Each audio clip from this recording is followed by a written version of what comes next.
Raider!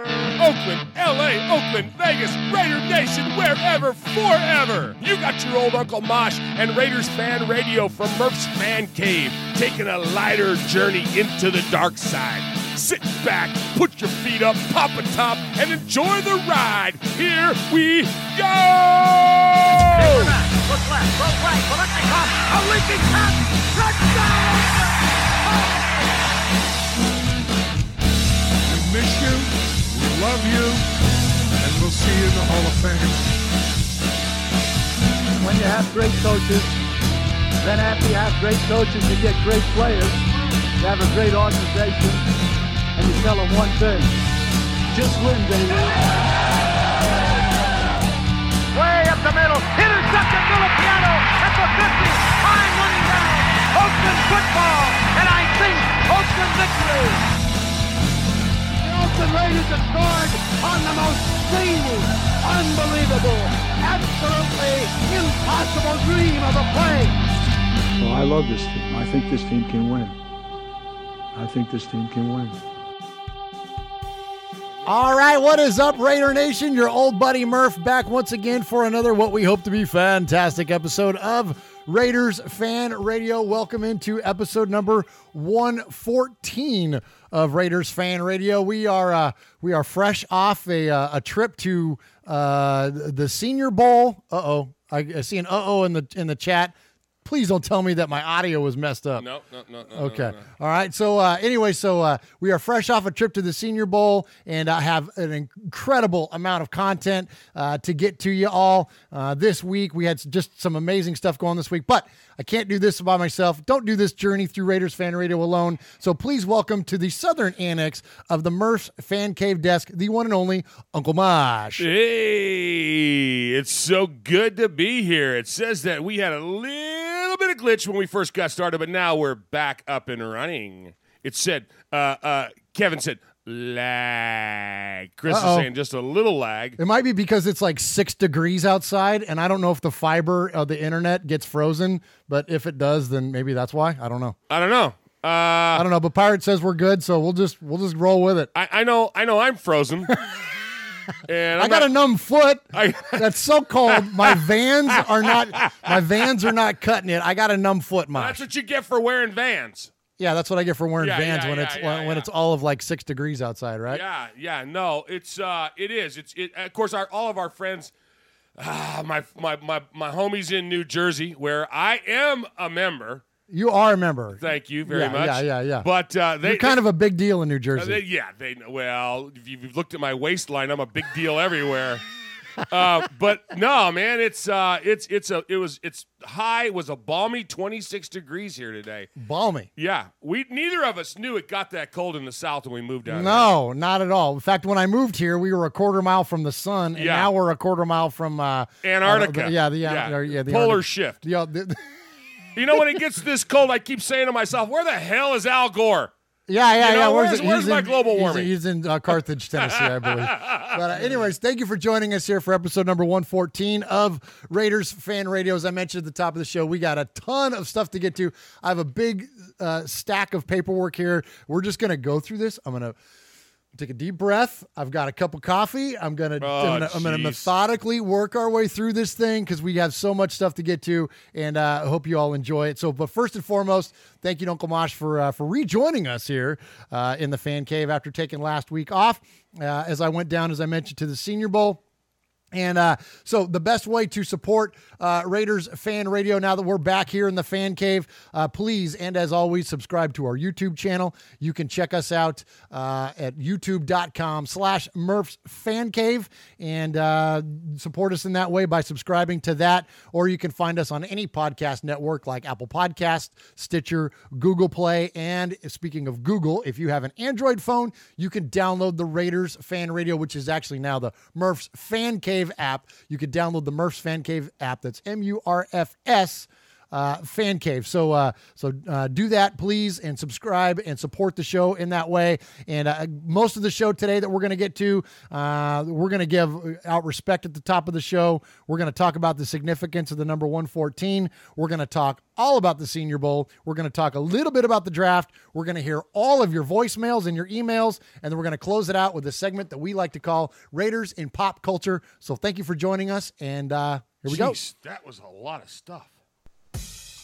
All right, boys and girls, pay attention. You got your old Uncle Mosh here with an update. That's right. I got some stuff for you. Take out a piece of paper, a pencil, a pen. Heck, use your pocket knife and carve the info into your dashboard as you're driving down the highway. First off, you need to like us on our fan page on Facebook. That's right. Go to Facebook at Raiders Fan Radio Podcast. Don't forget about the Twitter. You know your old Uncle Mosh, he twits now. That's right. Go to at Raiders Fan Radio. Also, don't forget the Instagram at Raiders Fan Radio. Or what about our website? That's right, RaidersFanRadio.com. Heck, if you want to, you can even email us, show at RaidersFanRadio.com, or call us on the Raiders Fan Radio hotline, 909-345-3346. That's 909-345-3346. Don't forget Merv's Fan Cave on the YouTube, where you can get all the show links like the Fan Club Blitz with Splatterhead and Fitz. Find all our stuff on podcast providers like Stitcher, iTunes, and Google Play. All right, did I hit the time limit? Good. All right, Uncle Mosh, don't forget we got to stare into the barrel of the camera once in a while and acknowledge that Raider Nation's out there and that Raider Nation's watching us. So okay, put the camera on me. I'm doing it right now. Okay, go. Go. It's on you. Oh, that's the microphone. Yeah, I never was sure. No, you got to look down the barrel of the camera. There you go. All right, so good. thank you, Raider Nation, for joining us. We much appreciate you guys. All right, so at the top of the show, we always give out respect. We don't do shout-outs. We don't do props. Nothing wrong with those things. But here on Raiders Fan Radio, we like to give respect. So the first person I'd like to give respect to this week is the Bay Area News Group beat writer, San Jose Mercury News, Matt Schneidman. Not to give him a shout-out, or listen to me, not to give him respect just because he joined us down at the Senior Bowl. But Matt, and he was very gracious with his time, and I hope you guys enjoyed that interview. But Matt was getting petitioned by folks on Twitter to ask Gruden about this thing this last week with Derek Carr and the First Take guys, Max Kellerman and Stephen A. Smith and whatnot. And we're not going to get into much of that tonight. We'll get into a little bit, but it's been way covered. You guys have gotten all the opinions you need about it. You don't need to hear ours too. But the point that I would like to make on this, and the reason I want to give Matt respect, is that Matt was very present in the press conferences with Gruden this week. In fact, some of the clips we're going to play today, you're going to hear Matt is the one that's setting up and asking the question. So anyway, so people were petitioning him on Twitter saying, can you please ask what John thinks of these idiots talking smack on ESPN? And what did Matt have to say was this. He wrote, Stephen A. and Max are just trolling at this point. They desperately want us to ask Gruden so they can yell about his response. That's all that will come out of us asking. I'm good. And he didn't. And he didn't. Nice. And so bravo to Matt Schneidman. Absolutely, for not, don't get hooked. Don't play in the mud. I thought he handled that brilliantly. Wow. And you know what? And that's what helps stories like this die, is that you don't feed the trolls. So kudos to you, Matt Schneidman. Very, very well done, my friend. All right. That's great, man. That was good for him. Absolutely. So, again, we got some calls on it and stuff, so we'll talk about it a little bit. But we're not going to, we're going to kind of intentionally avoid that story because ended up being a bunch of nonsense. And frankly, Derek probably shouldn't have dipped his toe in that water to begin with anyway. One of the first times he is kind of, I don't want to say, it's not like it matters if you disappoint me or not, right? But as a fan, I'm like, come on, really? You got better stuff to do than to do. There's an old, I'll just say this and then I'll leave it alone. You don't watch Game of Thrones. I watch Game of Thrones. One of the main characters, one of the Lannisters, like the head of the family, right? So think of it like the mob, like the head of the family, right? He has a great quote in the show, and he says, "The lion does not concern himself with the opinions of the sheep." Nice. And that's the way I look at this stuff. Like, Derek, go be a lion. Don't worry about what the sheep are doing. You know what I mean? Go worry about playing football. But anyways, so all right. Next up, I want to give respect to a former Raider, Uncle Mosh, somebody that we lost this last week. So Raider in peace to former Raiders linebacker Dwayne Benson. Dwayne Benson played for the Raiders from 1967 to 1971. He wore the number 50. And Dwayne was not only was he a football player, an NFL player, but he was the executive director of the Minnesota Early Learning Foundation. Wow. He was a cattle rancher, a legislator, and a longtime resident of Minnesota, where he served in the state Senate from 1980 to 1994, including a stint as the Republican minority leader.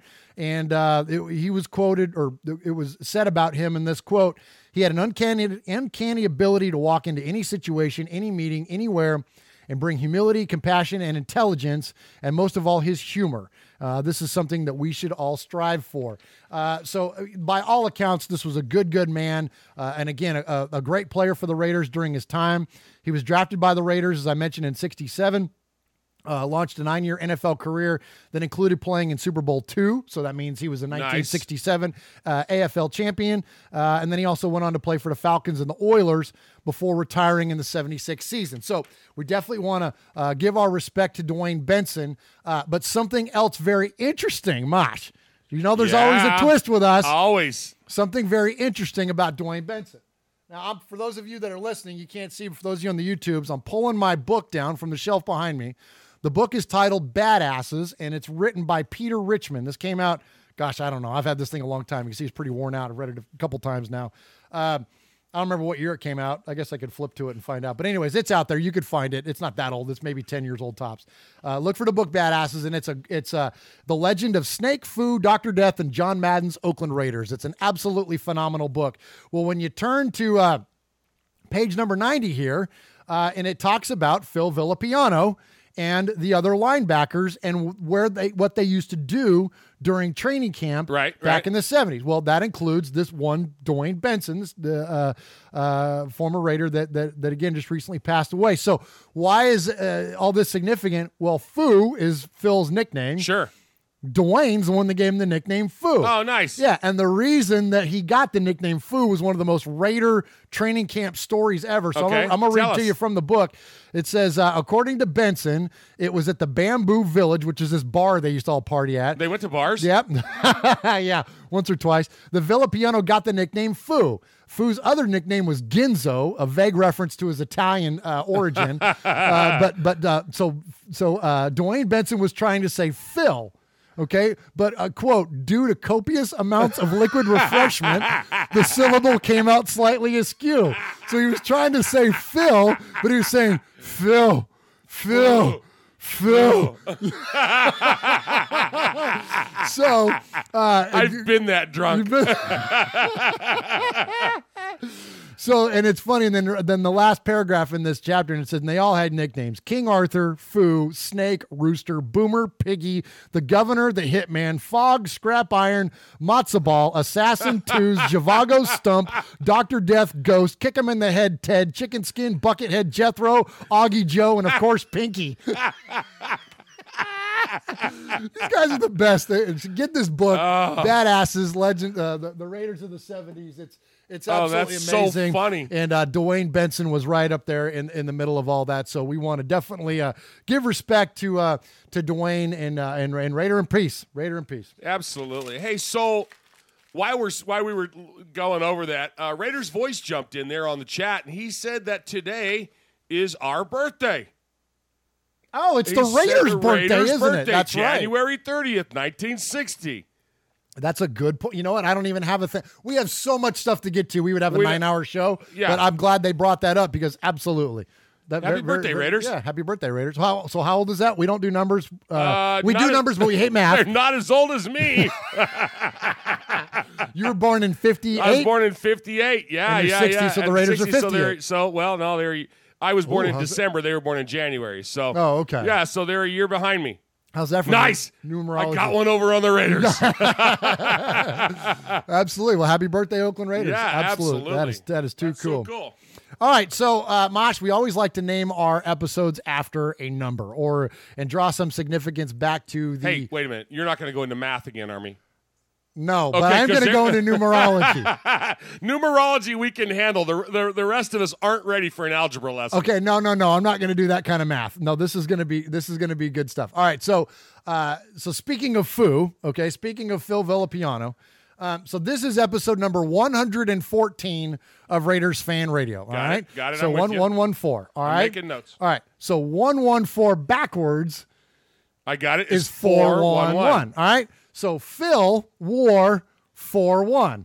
Absolutely. All right. Well, his first interception, so 4-1-1 or 4-1's 1. Right. Okay. Come on. I got it. No, You that's with me? good. All right. So it was his first interception. And so here is an audio clip of that first interception. And it was a pick 6. So we want to celebrate Phil Villapiano.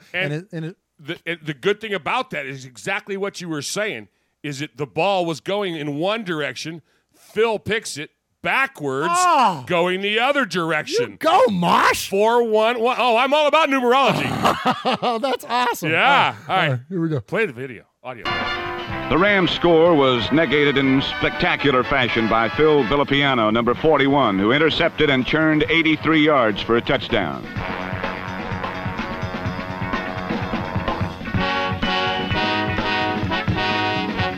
All season long, the Rams have been very up or very down.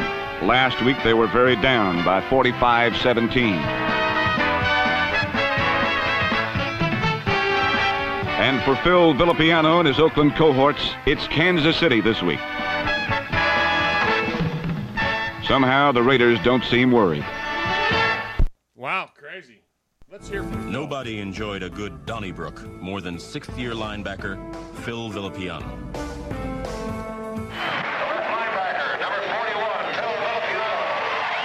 This is Phil Villapiano, and you're listening to Raiders Fan Radio. All right, Uncle Mosh, for those of you joining us on the YouTube stream, I see a lot of you in the chat are talking about it's buffering. I apologize. I'm not sure what is going on with that. Apparently, I mean, again, we're having crazy cold and icy weather. Check. I emailed a friend of mine. Yeah. And he said that there's a lot of internet issues right now. Okay. And I don't know what else to blame it on. Yeah, I mean, I don't know what, because we have fiber at the house here, so we got like 900 gigs up and down, so like it's not a laggy kind of thing on our internet, and it must be something weather related. So I apologize, guys, and catch back up with us on the podcast. That won't buffer. Mikey would know. He would know who's behind it. Yeah, exactly. Yeah. Well, speaking of buffer, we get that a lot on the Mondays of Mikey and Murph show. But anyways, all right, so let's go on. Mosh, let's see. Everyone's joined us here. Y'all want to hear about the Senior Bowl. I see you asking about it there. And thank you. And yeah, it was... Mosh, it was an amazing experience. For those of you that don't know, we had an opportunity to attend this past Senior Bowl where the Raiders coached the senior NCAA players, and we were credentialed media to go down there to cover it for Murph's Fan Cave. Thank you to all of you that support our show. And in fact, let me hit the chat real quick.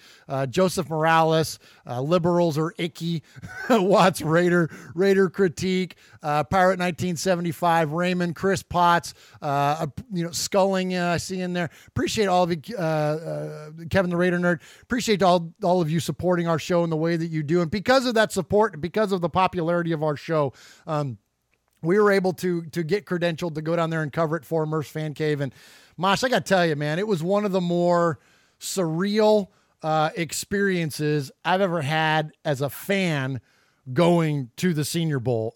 It was not what I expected at all. The environment, the scenery, the whole everything. I wish, the only thing I regret is that we didn't have enough time. Unfortunately, not unfortunately, we have jobs. I don't want to say that. I'm very grateful for my job. Absolutely. But unfortunately, we had prior commitments, so I couldn't spend the amount of time down there that I would have liked to. I would have liked to have spent 2, 3, 4 days down there. But because of life commitments, that wasn't a possibility. So I got just one big, long, full day there, really. And even in that, the experiences that I was able to come away with were amazing. Next, we're going to go back. We're going to do this again. And next time you and I are going to go, you got to come with me and that was the other thing. I didn't feel like I got nearly enough of what I wanted to content-wise, because I had to do everything by myself. So having you there with me would have been amazing, and we'll go down there and kick this thing's butt next year. Yeah. The two of us. So well, and because you didn't necessarily, we didn't necessarily plan on you going down there the way we would have planned an event. So not like what we're doing for the draft or anything. So since I wasn't there, I've got some notes. I got to know. Okay, so you get down there, you've put in for your credentials, you're wearing the stuff. First of all, the fact that Reese's sponsors this dang thing, man. Yeah, and they're everywhere. And so there was just free candy everywhere. So they have like helmets.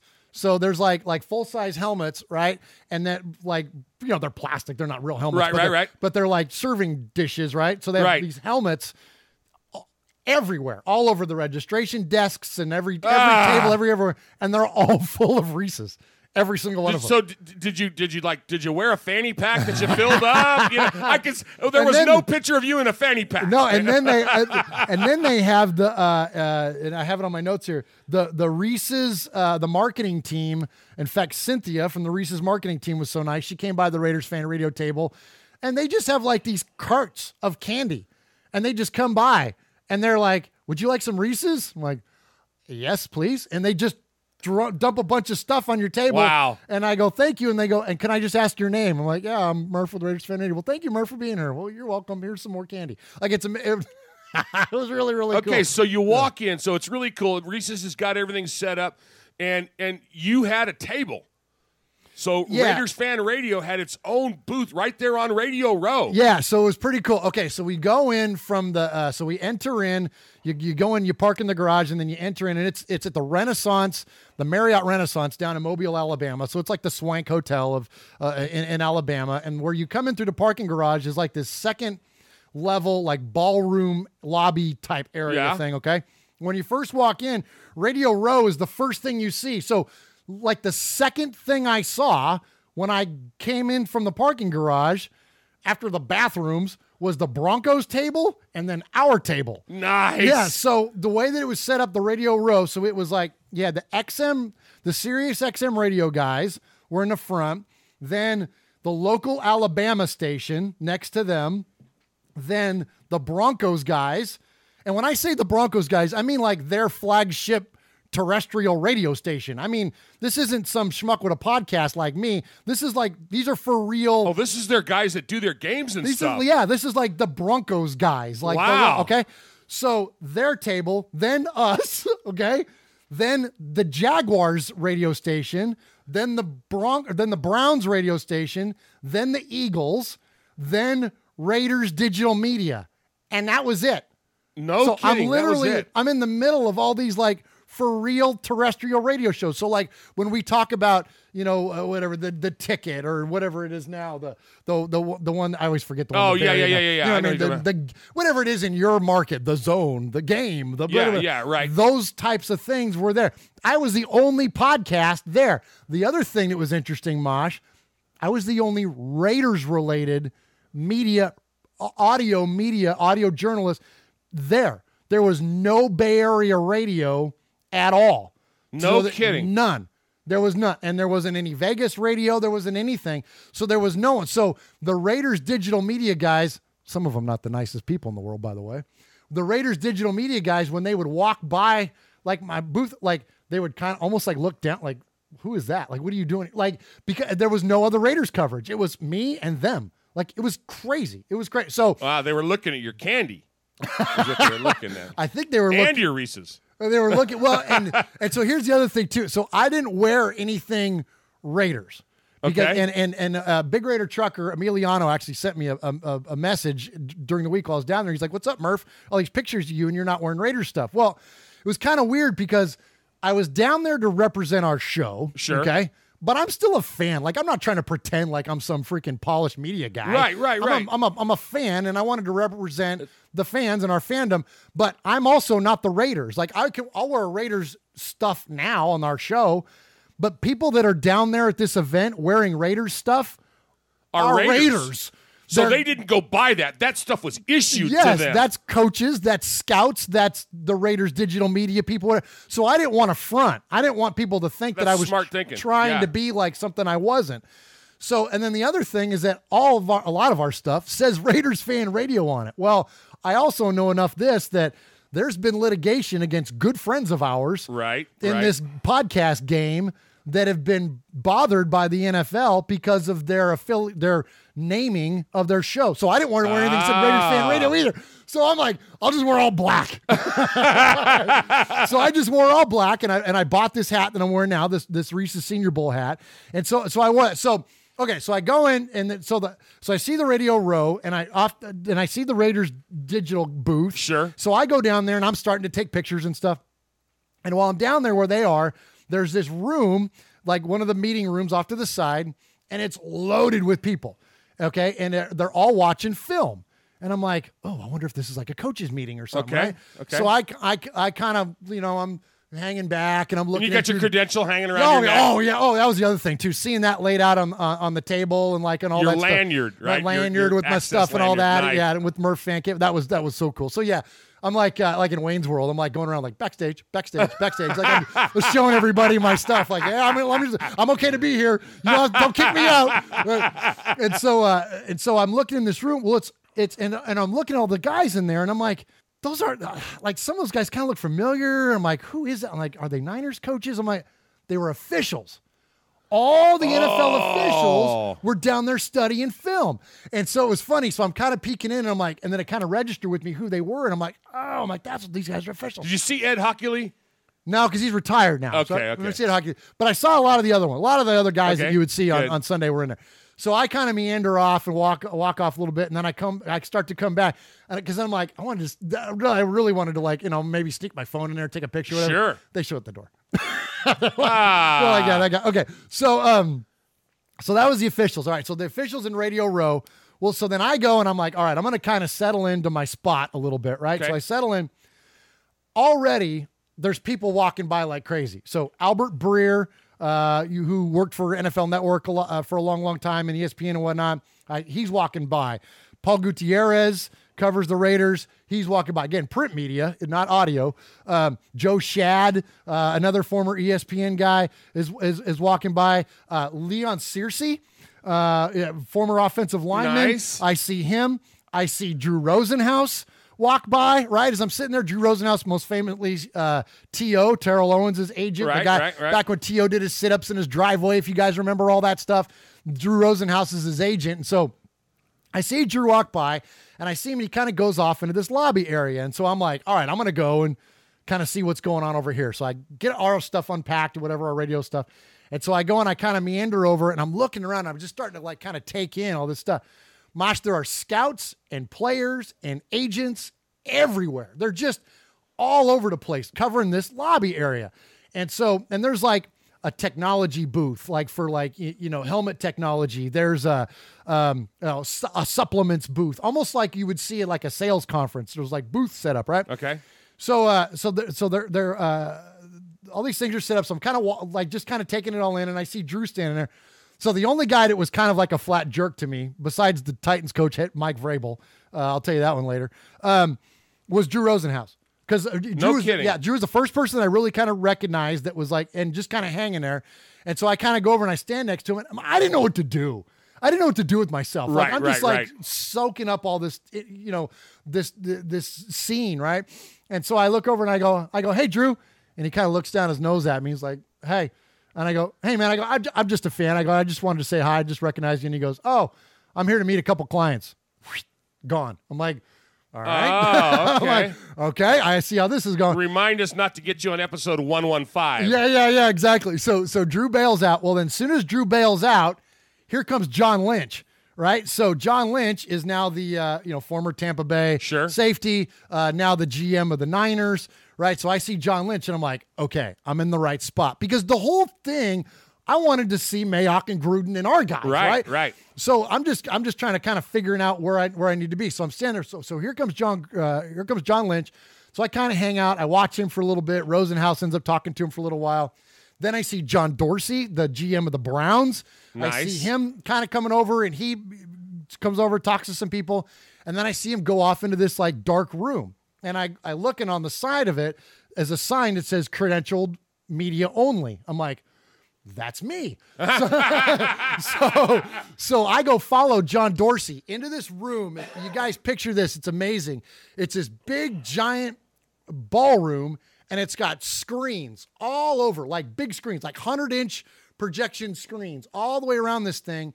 And there are pockets of scouts and GMs all studying film. You know how like you would go to like, I don't know, Disney World or whatever, and there's like a panel of things like around. Oh, you. yeah. Like that in this dark Or room. like a sports bar. Yes, Okay. exactly. And so I kind of sat there and I'm like, wow, this is really cool. And so, you know, you can't like walk up and talk to people or anything, but it was just really cool the way they had it set up. So and I posted all these pictures of all this stuff is on our Facebook. So go to our Facebook at Raiders Fan Radio and you can see all of it. But it was really, really cool. It's just neat to see how they kind of break down film and go through everything. So anyways, all right. So I walk back out. I see that. I walk back out. Well, then here come the Raiders, man. Here they start coming fast and furious. The first one I saw was wide receivers coach Josh Harper. So I'm kind of standing back over where I was before. And here comes Josh Harper. And I go, hey, Josh. And he goes, hey, man, how's it going? And he stops and he shakes my hand. No way. Yeah, he stops and he kind of pauses and he goes, where do I know you from? And I go, you don't. I go, I'm just a podcaster. And he goes, oh, well, thanks. Did you give him a card? No. Oh, that's where I needed to be right there with you to hand the cards. I know. See, because I didn't get like completely like starstruck, but a little bit. I kept forgetting like what I should say. Like, you know what I mean? Right. Anyway, Love to have you on the air. Yeah, exactly. Right. So there goes Josh Harper. So he walks by. Then here comes Paul Gunther in a hurry.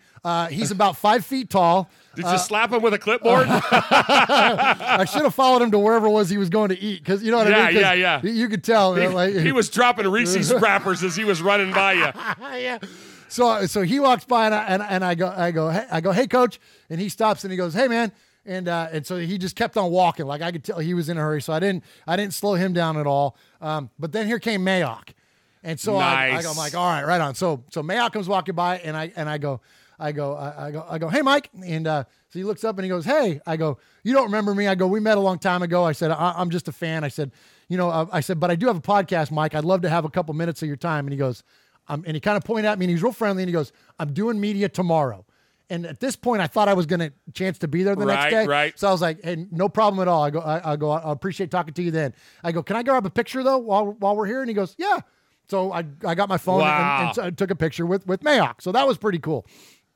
All right. So then Rich Bisaccia came up the escalator and I walked over because I was going to kind of head him off a little bit, but he got met by somebody and they grabbed him and went off into they had these other section of rooms set up where the coaches went back to interview players and it was no access. It was players and coaches. So it was business for them. Sure. It was business for them. So he got kind of taken off into that area. So I didn't get a chance to catch up with Bisaccia. But then while I was standing over there, I saw Olsen come walking by. Okay. Olsen was the nicest guy out of everybody. No kidding. Absolutely. Super cool guy. So Olsen comes walking by and I go, hey, coach.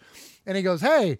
I said, my name's Murph. I said, I'm with Raiders Fan Radio. I said, we're a fan-based podcast. And he goes, oh, cool. He goes, how'd you get the credential?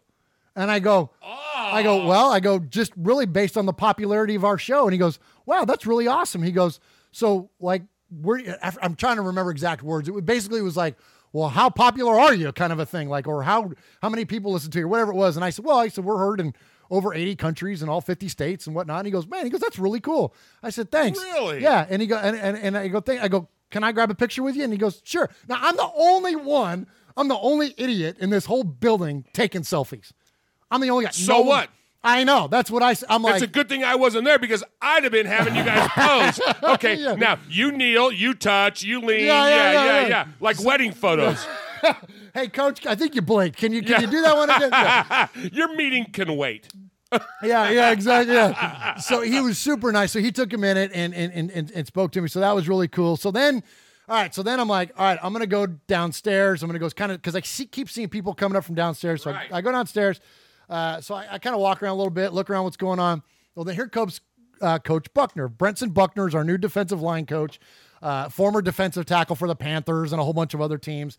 And I had already watched practice and kind of seen how he was as a coach. He was amazing. on the field. And so anyway, so I saw him, and so I went over and I stepped in behind him on the escalator, and I go, "Hey, coach," I go, same same greeting for everyone.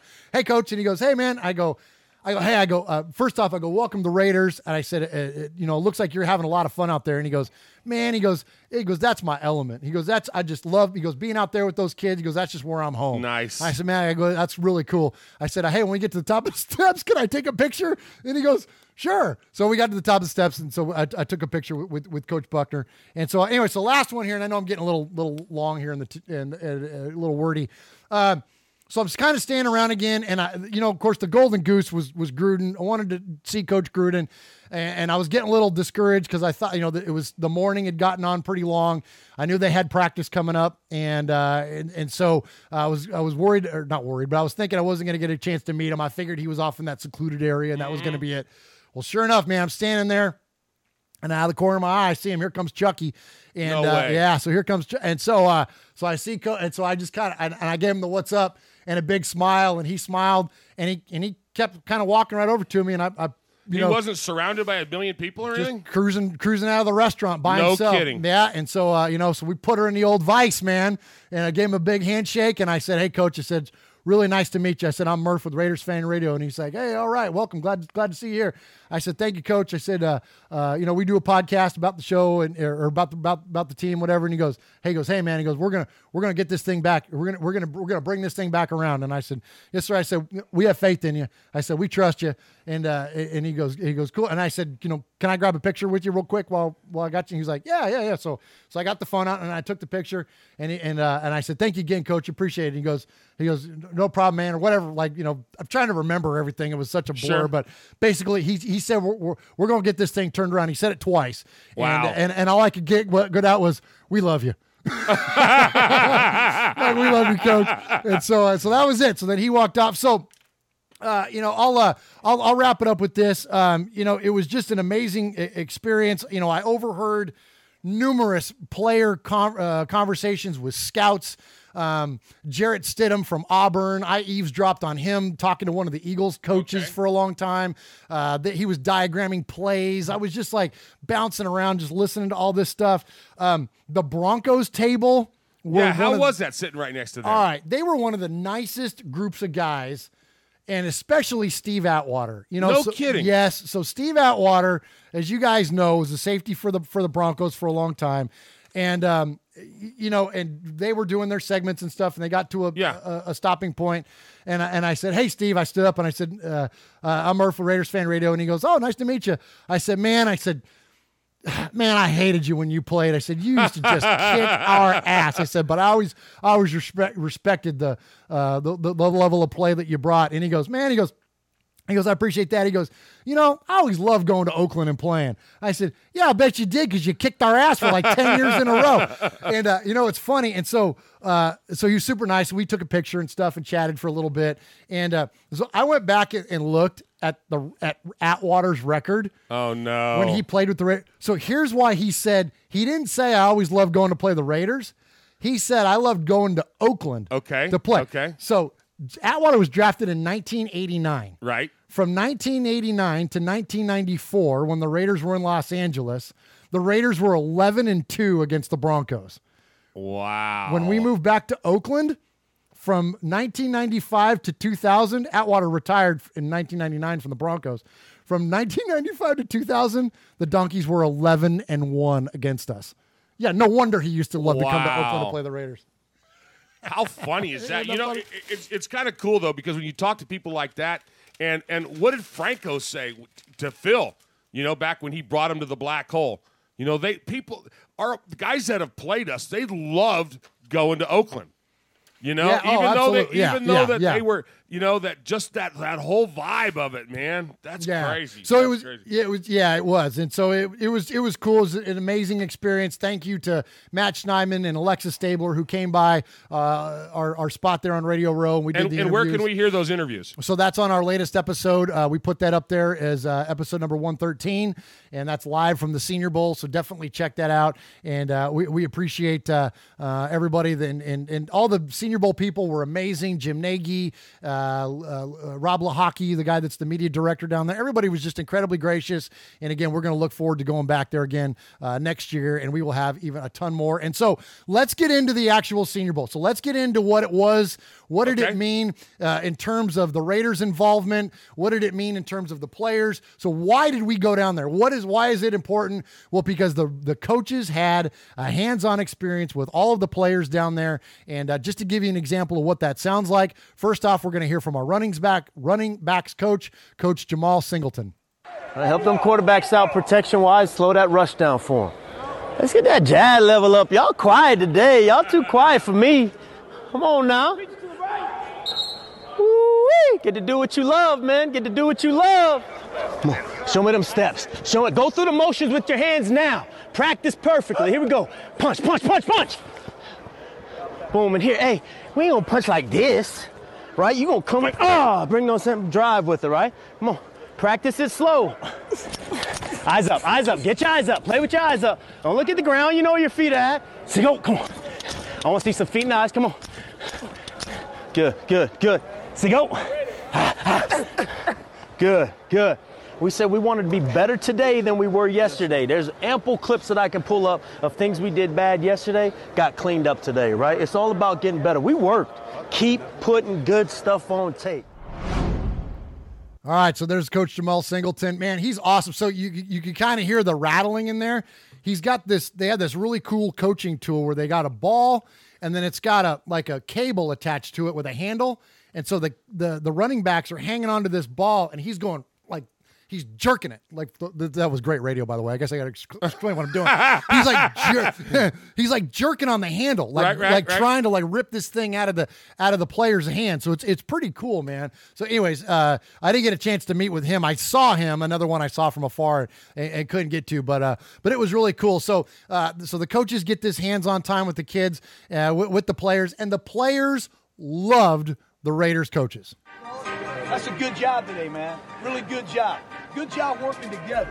Man, it's great. It's a great experience. I like the energy out here is great, and I think they really bring the best out of me. I love being around these guys, these coaches, and they always push me to get better every day, so I'm enjoying myself. You know, it's fun. These guys know what they're talking about, and just, you know, the atmosphere and the situations that they put us in, you know, it's one in a million, so we just have to go out there and play hard and do what we need to do. You know, we got a couple more days left, and we're ready to finish and get to this game. That's a blessing. Yeah. It's amazing. Dream come true, man. You're watching these coaches on TV, and now they're here coaching you. Yeah, so the players responded so amazingly well to the Raiders coaches. You know, that whole rhetoric that was thrown out early on about, Gruden's not going to be able to relate to today's players. Poo, man. Absolutely wrong. Don't believe that garbage, man. The kids absolutely loved. I keep calling them kids. I'm old enough now. I can call them that. You know, they absolutely responded amazingly well to the Raiders coaching staff, including John Gruden. For those of you that watched the game, you saw Gruden had helmet stickers and he was slapping them on their heads as they were making great plays. And you know, they were motivated by the coaches. They weren't, you know, Gruden will tell you in his halftime speech at the game, he didn't it wasn't like some big strategic thing. He just told them, go out there and just have pride in what you're doing and go out there and play for something. You know what I mean? You have so much riding on this, and they responded to him. So anyways, it was really, really cool to see the way that the players responded to the coaches. All right. So there was a lot of press that went on, and I mentioned Mayock said that on day 3, he was going to do media, and I didn't have a chance to stay. Our plans, our buddy Jeff was going to be down there with me. He wasn't able to make it, and I wasn't able to stay for that 3rd day, so I had to get to head out of town. And they had a snafu with their week too, right? There was a weather delay. They canceled practice the day that I was there. So the day that I was supposed to be at the stadium, they canceled it and moved it to an indoor facility, and nobody that was credentialed media could go. Only select there was like 2 or 3 beat writers. Well, basically it was the NFL Network people. I gotcha. And like the Raiders digital media guys and people like that were able to go, but the rest of us were not able to attend. So that's why I was at the hotel all day long. I just kind of hung out there all day long. So anyway, because of that, we weren't able to do that's why I didn't get as much player stuff, because that's where I was going to do the player stuff, because the players were available after practice. But only in that outdoor facility. Sure. At the indoor facility, we didn't have access to the players. So anyway, so Mayock did press the next day. And one of the things that came out, and kudos again, respect to our buddy Matt Schneidman, he asked him the question about Derek Carr. And Mayock, flat out, for anybody out there that's talking about, is Derek Carr going to be part of this team? The answer to that question is yes, and here's Mike Mayock telling you so. I remember when at your introduction, when I think I asked, do you think Derek Carr is the future quarterback here? And that was going to be part of your investigation. Have you learned anything new about him in that month since and formulated an opinion on that topic? Yeah, I mean, look, when you look at 32 teams in this league, and there aren't 32 starting quarterbacks, yet we have one of them. Okay, he's a starting quarterback in the NFL. He can make every throw. We've got to do a better job of protecting him and giving him weapons. He played with 2 rookie tackles last year. We need to get more speed on offense. We need to be more dynamic. Derek Carr at this point is kind of the least of our problems. There you go. I love that. That puts it to rest. I know, right? Can you get any more explicit, Mosh, than that? I mean, geez. That's what more can you say? I mean, how many times do we got to hear it? We've heard it from Gruden. Now we've heard it from Mayock. I mean, how many times do we have to hear it, Mikey? How many times? Yeah, Derek Carr is going to be your quarterback, Raider Nation. All right. So also one more from Mayock. He talked about the importance of the scouts. Now, we heard some talk, I don't know, a few months ago during the season about how there was starting to form up 2 kind of groups of scouts. There was the Gruden scouts, and then there was the Reggie McKenzie scouts. Well, all of those scouts are on alert, and here's Mike Mayock again telling you so. Sensitive question. I think they all know that they're being evaluated right now. Look, the Oakland Raiders have been to 1 playoff in 16 years, and one of my original messages to the scouts when I came in was, let's be really honest where we're starting. Let's not sugarcoat it. Let's be honest about where we're starting, because the only way we're going to get any better is if we define that and then define the process by how we're going to get better. So to me, you're always looking to upgrade everywhere. Okay, so these guys know they're on notice. They're the new GMs in the building. I've got an awful lot of relationships over the years, and it's okay. I don't mind them being on edge a little bit. So pretty much, Mosh, everybody. There's not anyone. Not everyone is safe. Or how am I trying to say that? Everyone is on notice. All being evaluated. They're all being evaluated, right? And so it doesn't matter who you are, top to bottom of the organization, everyone's being evaluated. And so I think that's pretty cool. That's the first time that we've heard that from Mayock, and I think that's a good thing. There's a lot of scouts. That's the other thing I learned about going down there to this thing. There's a lot of scouts. There are so many people in Raider gear that I'm pretty well versed on who's who and what's, and what they look like and whatnot. There was tons of guys. I didn't know who they were. I'm like, who is that guy? I'm like, that guy's, and I so badly wanted to go up to him and be like, hey, who are you? You want to be on a podcast? You know what I mean? But there are tons of them. So all these scouts, all these guys, they're all, as Mayock said, they're all on notice. So, okay. So there's Mayock's, and then, so Gruden did a lot of press, obviously down there as well. Actually, let me back up. I have the entirety of the 30-minute press conference that Mayock did with the beat writers, which I would have been able to be a part of if I was there. I have that in its entirety. I didn't post it up because I didn't want to front again and make it seem like we were there when we weren't. But I have that. If you guys are interested in it, somebody let me know. And if there's enough interest, I'll put it up maybe on like our YouTube or something like that. But we have that, the entirety of his conference, which is lengthy. But anyway, so Gruden did a bunch of press as well. And there were a handful of things that were significant that came out of his press conferences.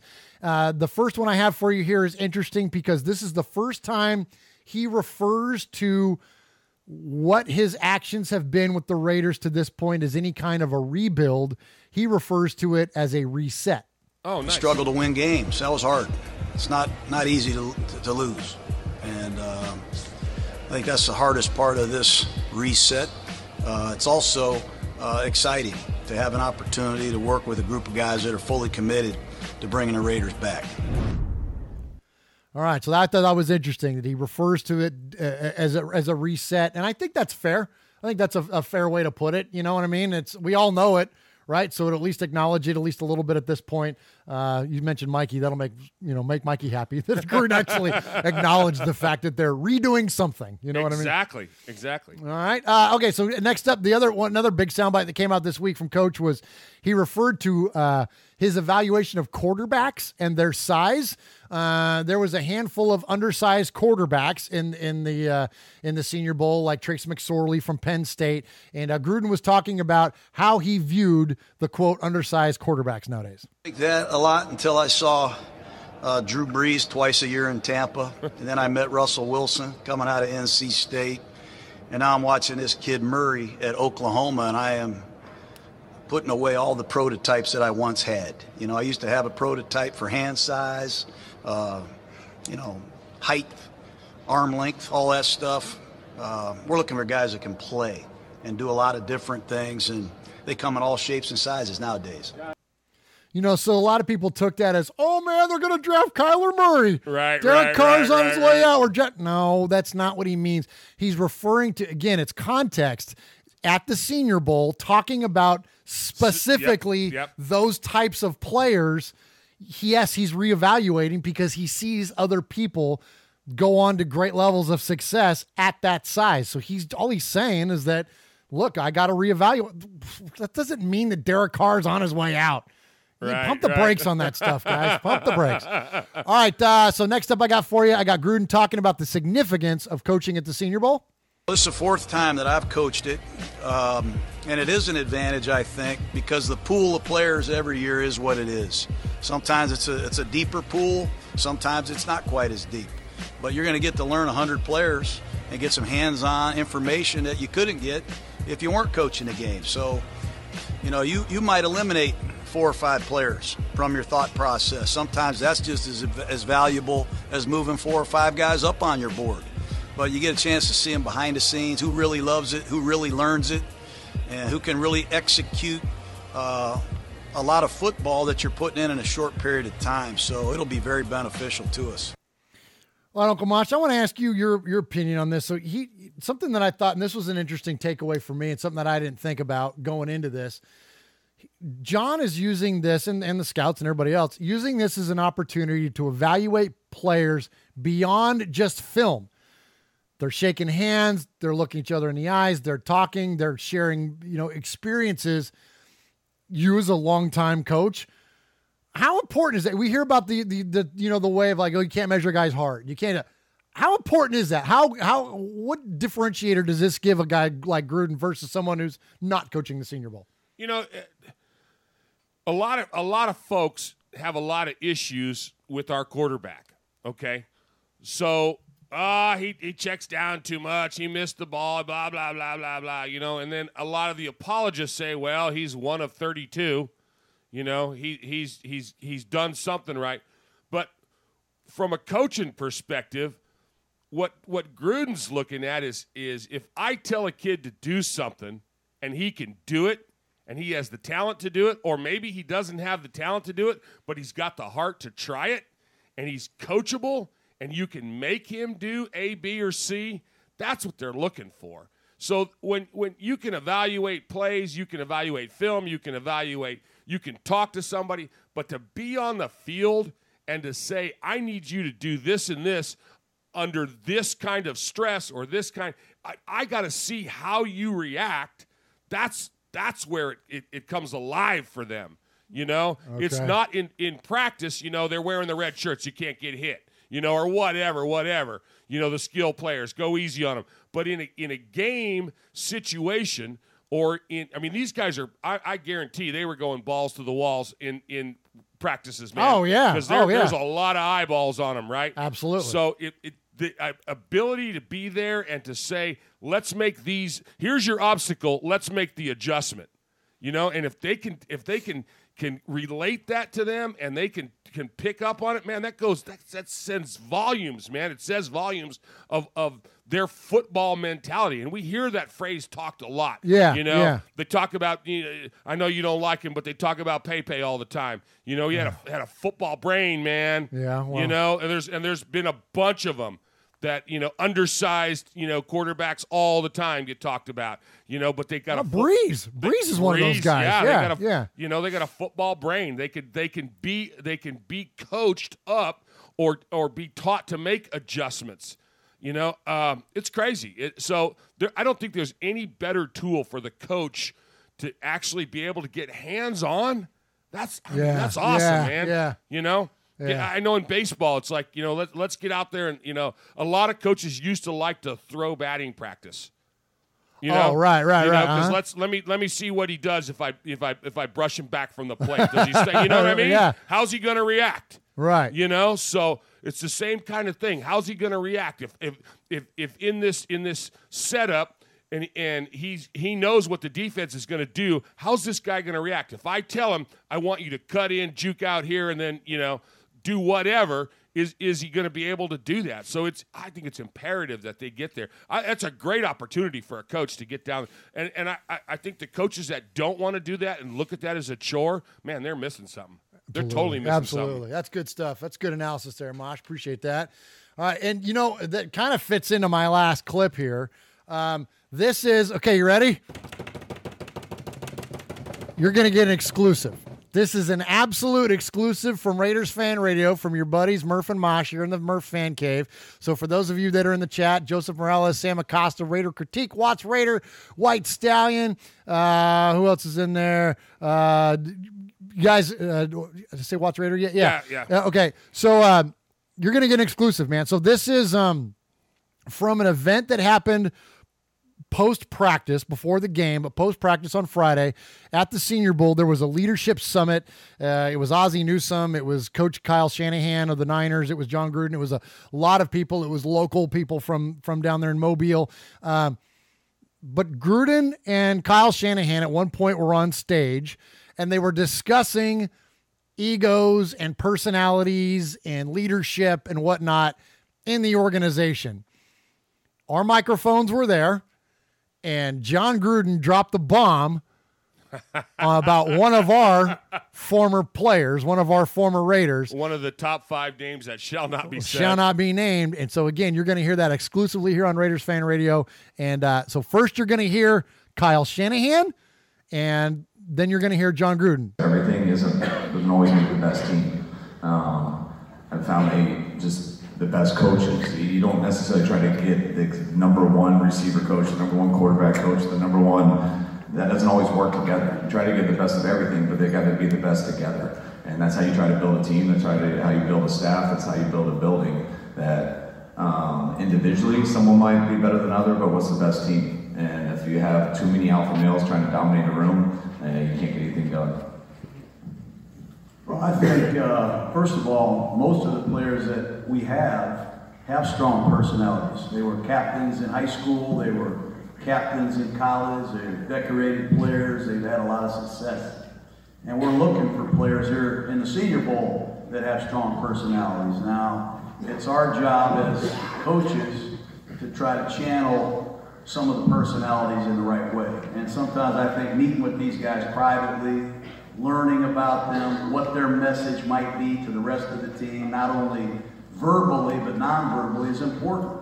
But take interest in them, encourage them to be themselves, and help them manage their strong personalities, which is a challenge sometimes. And if they can't manage it, we trade them to Dallas or something like that.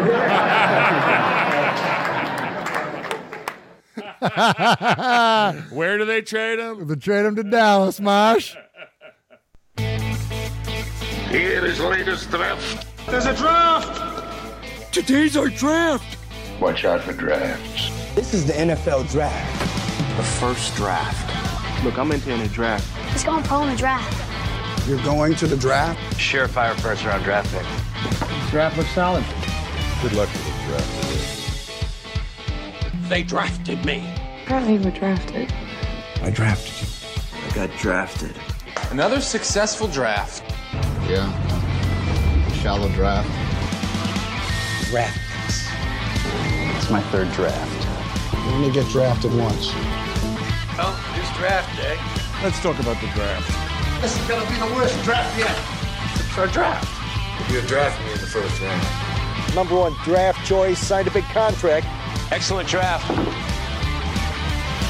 Nashville Day. Nashville Day. Nashville Day.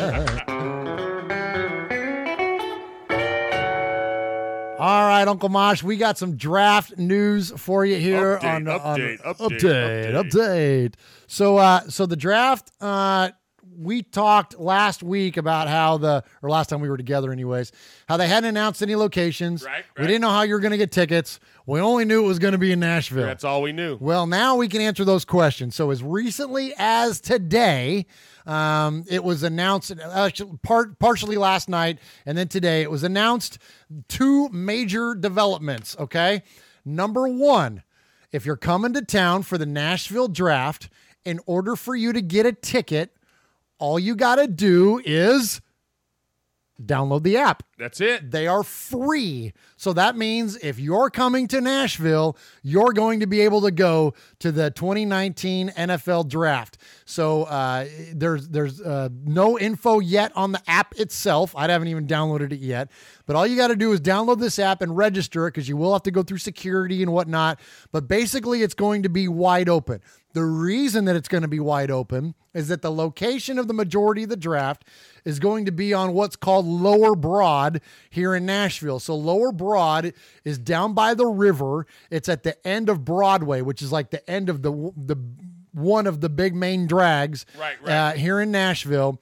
It's where when Nashville has their when we have our New Year's Eve celebration, that's where the big stage goes, where you see Keith Urban and whoever else play, and they have 250,000 people downtown to watch the concert. That's where this thing is at. So they're going to have plenty of room, because literally the entire downtown portion of the city is going to be closed off for the draft. So you're going to be able to go. So that's where it's at. So I'm going to read you the press release here. It says, or at least the article in the Tennessean, which is our newspaper here in Middle Tennessee. So the NFL draft in Nashville will be more accessible to fans than any other draft in history. Not only will it be free to attend, as it always has been, but the lottery system, which limited the number of fans to attend, has been eliminated. Unlike previous drafts, it's going to be wide open access. It's free. There will be ample space. The venue will be sectioned off, and all attendees will need to pass through security. All attendees will download a ticket by using the NFL Draft Fan Mobile Pass app. A different ticket for each day is required. Nashville's top tourism executive for the first time issued details. Let's see. The draft will take place primarily, as you know, 25th through the 27th of April at the Lower Broadway, end of Broadway near the river. An enormous stage will be constructed at the intersection of First Avenue and Broadway, where players will emerge to hug Commissioner Roger Goodell and pose for photos after they are drafted. So this is all going to be outside. So, you know, in the spirit of Music City, as it should be, this is going to be a big, giant outdoor concert. This is going to be freaking awesome. So if you're looking the direction this is facing, looking out across the river, the backdrop is going to be Nissan Stadium, where the freaking Titans play. And in fact, as Jeff, the Titans fan, and I, as we told you, are going to get out and do some kind of updates on what the draft is going to be and where it's going to be at. I'll get you something soon of what it's going to look like. Right. Well, we'll go stand there and do a video. Exactly. You'll be down there, and you'll be able to, and Murph and Titans Jeff are going to be able to say, this is where the big screen's going to be. This is where the stage is going to be. This is where the people are going to be. And so what I would encourage people to do, if you're planning on coming, Raider Nation, even though it's going to be wide open like that, make your reservations now. There's the potential for a lot going on downtown is going to be there. They're talking about there could be a Predators a playoff game. There was somebody else was going to be at Bridgestone Arena. There was a concert plan. There's going to be stuff. So there's going to be a lot of folks in town, but it's an awesome vibe. And it'll be fantastic to be there. But go ahead and make your plans, make your arrangements, make your hotel rooms and stuff like that. Get that stuff squared away, because you don't want to miss out. Absolutely. So a couple of things then in how it relates to our show and what we're doing. we want to do a listener meetup. We want to at least do a live version of Raiders Fan Radio of some sort, whether there's one of you show up or 50 of you, whatever. We want to do that. There is a place right down there where Music City Raider Nation meets up to watch their games. And we had already been in and been talking to those folks about doing a live stream from there. And it's a great venue, and it's right there in the middle of the draft. We're going to shoot for Saturday morning, or at least late morning, like maybe around 11 o'clock, something like that, to do our show. So that will be, what is that, the 27th? I don't have a calendar in front of me, but whatever date that is. Let's see. Hold on. Let me bring it up here so I can tell you. I hate looking up stuff during the show, but let's see. It's January, February, March, April. So that will be April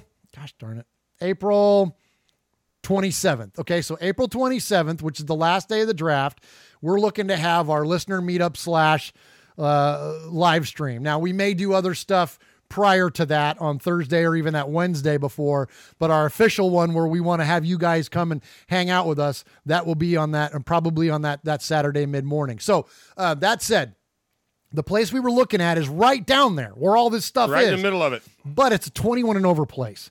And I know a lot of people are bringing families and they're bringing their kids, and I don't want to limit access to us by our venue. So I'm going to look for a place maybe off site. We have a Dave & Buster's that's on the outskirts of town. Sure. Like I'm going to go maybe talk to them about hosting us for that. So stay tuned. That will all be coming. Mosh also has some connections with the Chamber of Commerce and whatnot. So we're going to talk to our folks that we know exactly and see what we can come up with. But stay tuned on that. So we don't know that, but we do know about where it's going to be. We know when it's going to be. And so it's just a matter of kind of figuring out now the logistics on our end for our show as we go forward. So before we move too far away, okay, tons and tons and tons of folks keep asking on the chat, on the through emails and calls and everything. While you were there, did you hear any scuttlebutt, anything at all about where the Raiders are going to play next year? Absolutely not. No, that wasn't even brought up. Nobody said a word. Well, the only person that had anything to say about it was I asked Matt Schneidman in our interview, so you guys can go back and listen to it. I asked him what he thought, and it literally changes daily, and he doesn't know where he's going to work.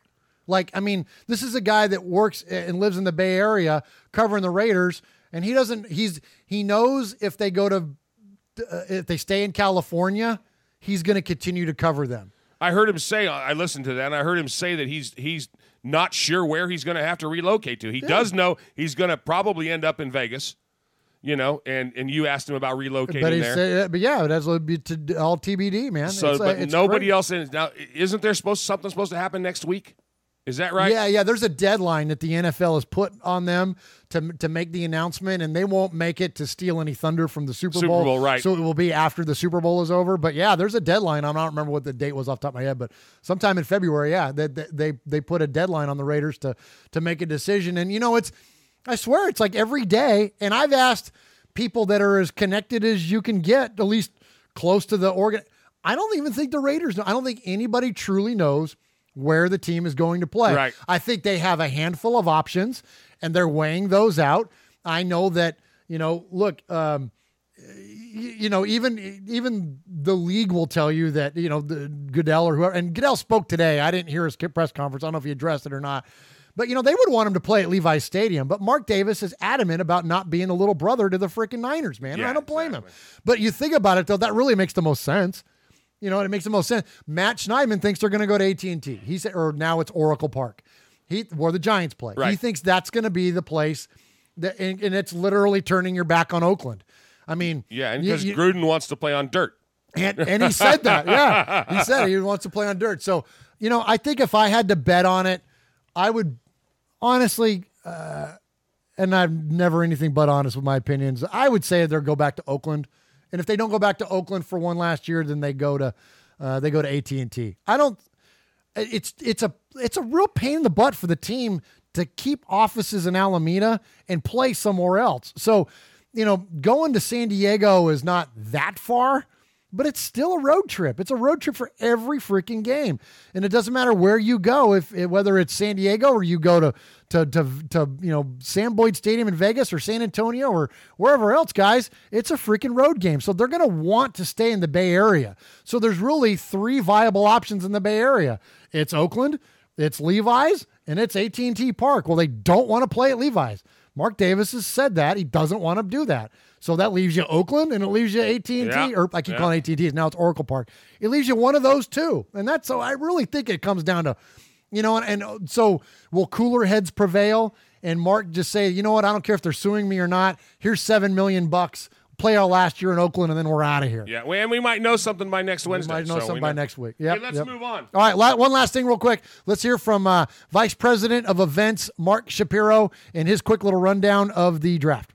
Yeah, we're incredibly excited about the 2019 draft in Nashville. It was a long process to determine the ideal host city, and we think we found it in Nashville and feel even better about that as we start to dig into some of the plans and lay out what the draft is going to look like. It'll probably be the most energetic draft environment that we've had, just in terms of the energy that downtown Nashville already brings on every single day of the week. The thought of how the draft will help amplify that is really exciting. In a lot of ways, it's incredibly unrestricted in terms of being free, open to the public, both in the Nissan Stadium parking lots as well as down on Lower Broadway. A lot of different ways for fans to enjoy the draft. I think as we start to move these events around to different markets, the impact that the event can have on a club has been tremendous. We've seen it over the last few years, whether it was in Chicago with the Bears, or Philadelphia with the Eagles, certainly Dallas with the Cowboys, and we expect the same for the Titans this year. Yeah, I think fans can expect an incredible energy level, activities for you no matter what type of fan you are, whether you're an avid fan who is excited to see every single pick your team makes, or if you're a more casual fan who wants to spend the day outside, enjoy some free games and activities, grab some food, listen to music, and kind of just enjoy the draft that way. So I think whatever type of fan you are, whatever team you're a fan of, there'll be something for you at the draft. Fading, looking. He's under the gun. He's tied. He throws. It is.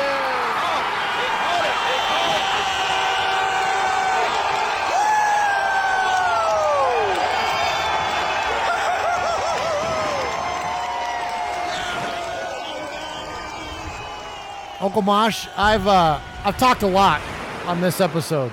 I feel like I've been nonstop diarrhea of the mouth since we've started. Well, you haven't gone on a rant about numbers, so our listeners haven't dropped off too bad. Okay, well, good. Yeah. Well, good, but here's a Nashville term for you. It's fixing to be your turn. Uncle Mosh, it's time for him to clock in because after our first call from the Capo, which is our first message to the Raiders Fan Radio hotline, which is 909-345-3346. You can always call our show and leave us a voicemail. If we play your call 3 times, you become a made man, and the made man of the made men is our Capo, and he is Aaron, the Q-Dog Raider. Well, after that call, we got about 900 emails that Uncle Mosh is getting ready to read you. Woo. So before we get to that, let's hear from Aaron, the Q-Dog Raider.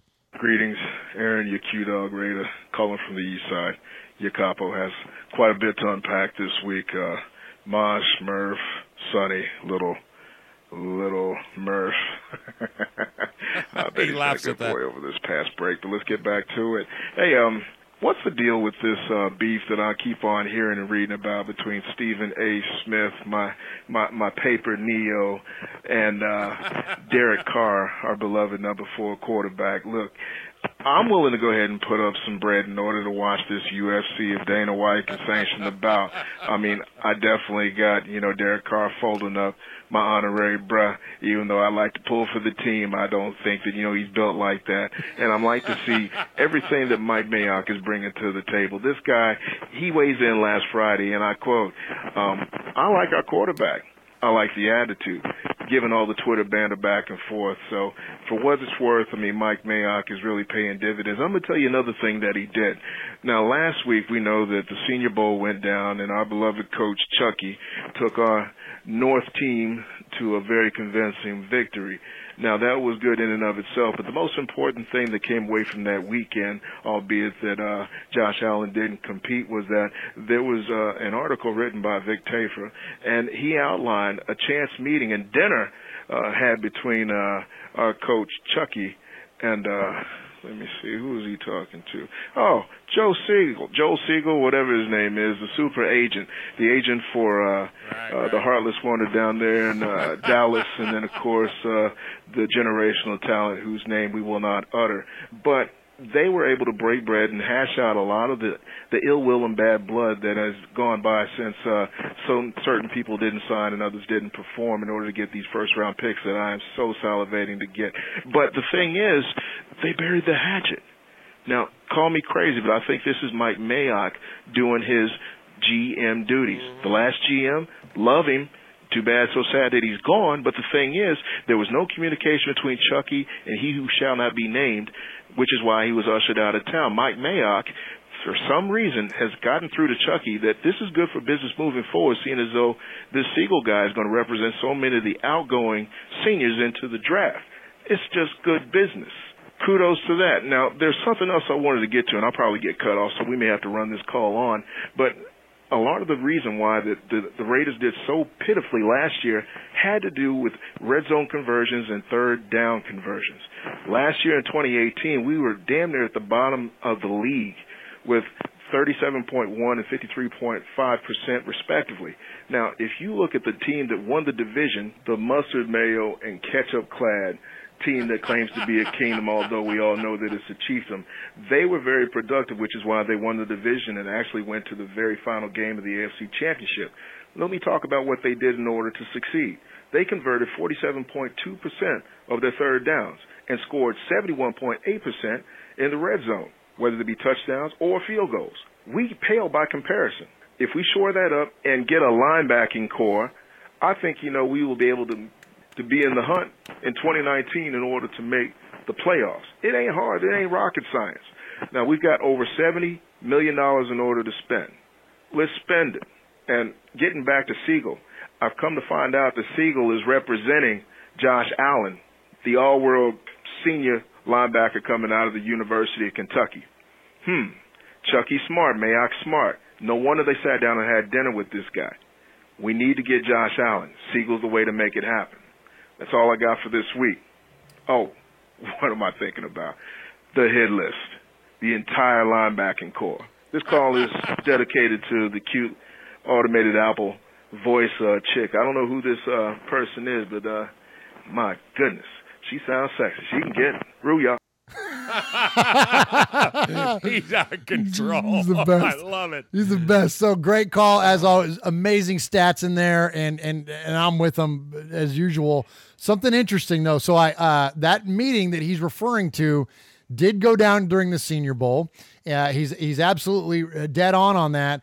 And something that's interesting that came out of that meeting. So they sat down and had dinner with Joel Siegel, and per The Athletic, who our buddy Ted Wynn, you can hear my interview with Ted just a little bit ago, but per The Athletic, who Ted works for, it says in an article on their site, at some point during dinner, Siegel picks up his phone. Now, Joel Siegel, as Q-Dog mentioned, the representative for Amari Cooper and for Khalil Mack, picks up his phone, dials a number, and hands it to John Gruden.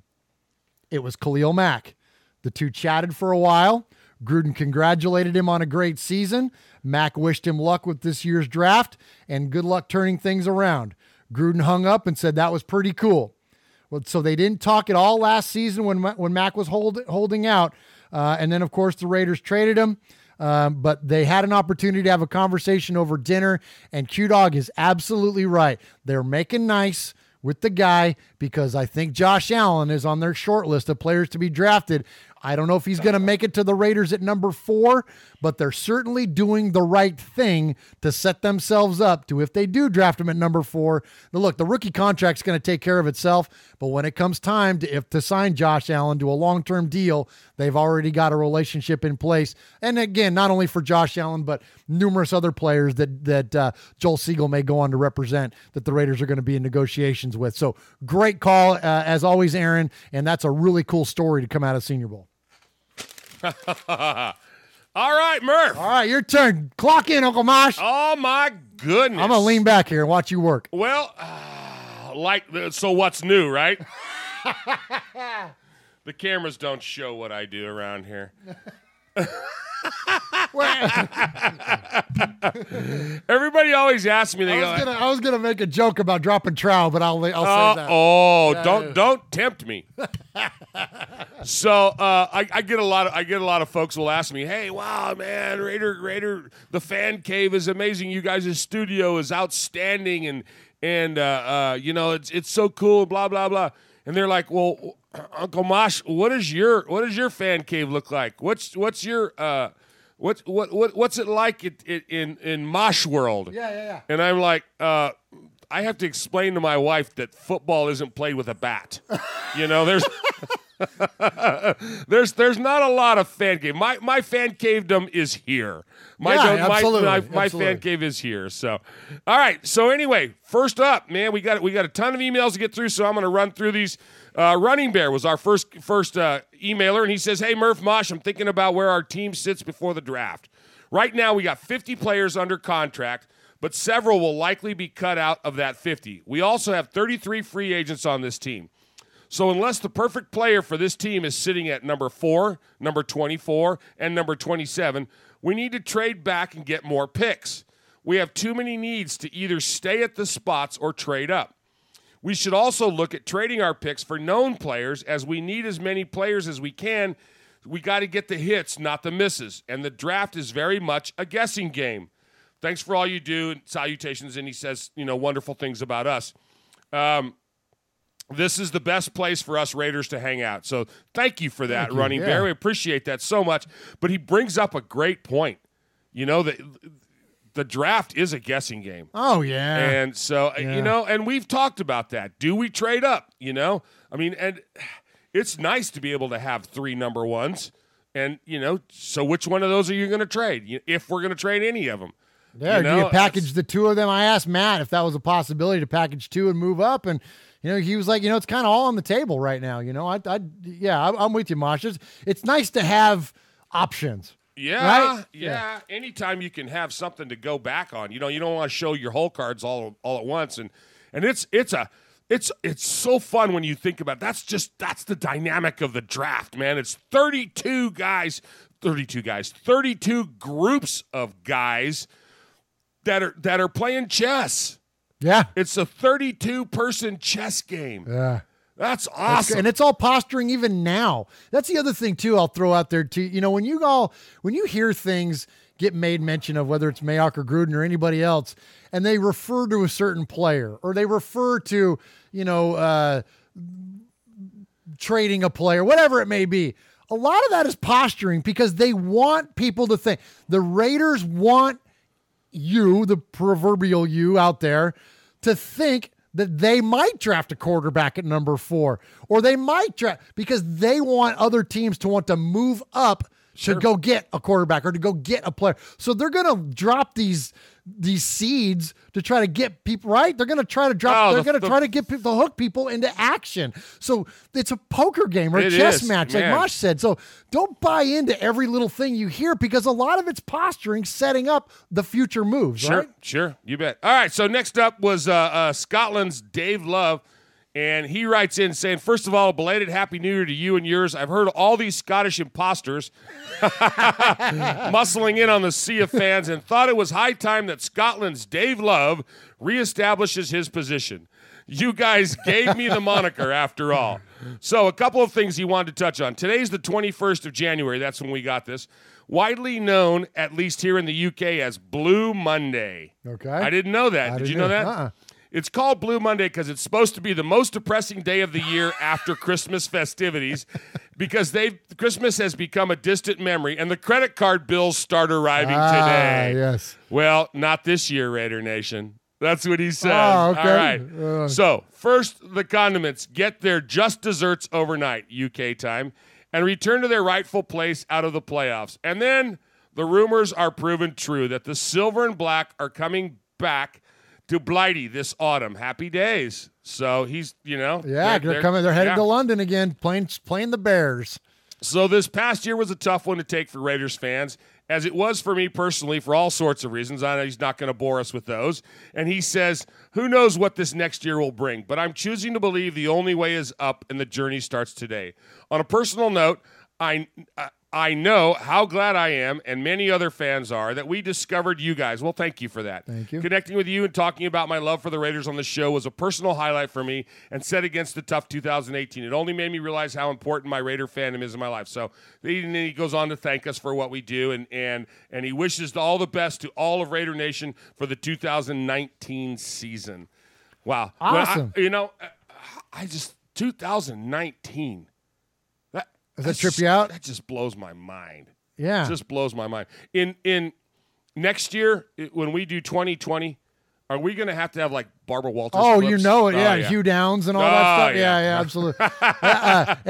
So thank you to David for that email. Scotland's David Love. Yeah, because we before the London game, we interviewed David, and I said to him, well, what can we promote for you? And I said, well, what can I, because everybody's got a website or something. And he goes, I don't know what. And I said, well, you're from Scotland, so you're going to be officially Scotland's David Love. Yeah. I said, you're going to represent the entire country. All of Scotland. No pressure. All right, so Mojo sent us and we've heard, we love Mojo. He's always on here, and Mojo says, I've been quiet about what led me to the nation and my Raider fandom. Okay. But it's time. And he titles this Open Kimono. So here's, as I read this, I'm like, oh boy. So here's my story. I grew up in Charlotte, and we didn't have a team. I started rooting for the Panthers in 2002 to make my brother happy. When I moved to San Diego, my boys started school, and we watched the Chargers every weekend. Once that happened, the Panthers turned it around and made the playoffs. That started the legend of the Cantrell curse. That offseason, I saw Mark Davis, Kronk, and Dean Spanos on TV. Spanos was pissed he didn't get the LA slot, and I was furious. I decided that I would root for the most hated team in San Diego, the Raiders. Once I went to a Raiders game and felt the family and love from the nation, I was hooked. It was the fan experience I've always longed for. I took a lot of beep for it now, but now I'm tattooed and I've been the nation for 4 years. There's no turning back and there's no desire to. Mojo Raider. Awesome, man. Right on, Moj. Absolutely. That's cool, man. Hey, fandom is only defined by your passion for the team. There's no length of service. You know what I mean? There's no award for that. So that's awesome, man. You know what? His first game was at San Diego, so his first Raider game was a home game. Absolutely. So this next one comes in from one of my all-time favorite monikers. I just love this name, Lino the Full Metal Mexican. I love that. That's awesome. I just love it. That's Salutations, Raider Nation. I salute you, the listeners. The Capo, our made men and women, Uncle Mosh, Murph, much respect and greetings from Los Angeles, where everyone is a bandwagon Lambs fan. Nice. Anyhow, I'm writing to you guys because I need to get something off my chest. I enjoy the environment that you created, and I'm all for positive vibes and lifting the Raider Nation to unprecedented heights and sights. I go by the Full Metal Mexican, and I've popped in and out on the chat while you guys are live, but due to work demands, I'm not always able to come on live. I love the vision that is Al Davis. He took something and made it so that all colors and creeds could come together and work toward a common goal, a commitment to excellence. I get along with most people, however. Like so many of us, our passions go beyond the Raiders, and sometimes we lose focus on that. For example, I was in a heavy debate about conservatives and liberals, and someone who is a Raiders fan said, I was a sellout, fascist, and a fraud just because I have a different political view than theirs. For the record, I'm not right, nor am I left. I'm somewhere in the middle. My point is, Raider Nation, we can't always agree on everything, and to put someone down or our very own people just because we can't see eye to eye on issues, looking at you, Mikey Raider, LOL, cough, cough, Coach Gruden, doesn't mean we're not all part of Raider Nation. To close out this message, I know that some of our people are not in the same political spectrum, and we should keep political views and social issues out of football. God bless the Raider Nation, and I believe firmly that whatever happens in Vegas started all in Oakland. Sincerely, Awesome. Lino, the Full Metal Mexican. Awesome. You know what? Sometimes it's good to just come out there and say, man, let's not forget. This is about football. Yeah. You know, it's about football. Yeah. You know, it's about football in the community of fandom. You know what I mean? And he mentions the environment. And you know, I will tell you this. When we talked with Alexis Stabler down at the Senior Bowl, we ended up chatting for about another equal amount of time after the microphones got turned off. They're still, and I wish I would have recorded the conversation further because she went on and talked about how she felt Gruden was doing with the team and whatnot. But anyways, one of the things that she said is that she's like, well, what do you think? And I'm like, I'm overwhelmed. I'm like, there's, everybody that's here and running around. I said, it's for somebody like a fan. I go, just a schmuck like me to be here. I said, I feel like a fish out of water. And she goes, you shouldn't feel that way. And I said, well, I do. And she goes, what you guys have built, the community of people that you built. She goes, that's really awesome. Like, wow. Yeah, I wasn't fishing for a compliment. I didn't bring up anything. Her point was exactly what Lino said. And look, and she was very gracious in her comment about saying we didn't build nothing. We flipped on some microphones and talked about our football team. You guys built this. Everybody that's in the chat are the ones that get together and have built and consist of the community of Raiders fans. And that is so freaking cool. And it's my favorite thing now about doing this. As much as I love doing the show and talking about the team, the two things that I love most about this, hanging out with my uncle and the community that is now formed in our chat. Absolutely. And the feedback we get, that's what it's all about. So absolutely, Lino, fantastic email, my friend. Great job. All right, so next up is Kevin the Raider, Kev number 2. Kev number 2. Oh, you're you still picking bones with him, or you still a little red butted about him being in my chair, man. Hey fellas, it's been a while. Sorry I haven't been in touch lately.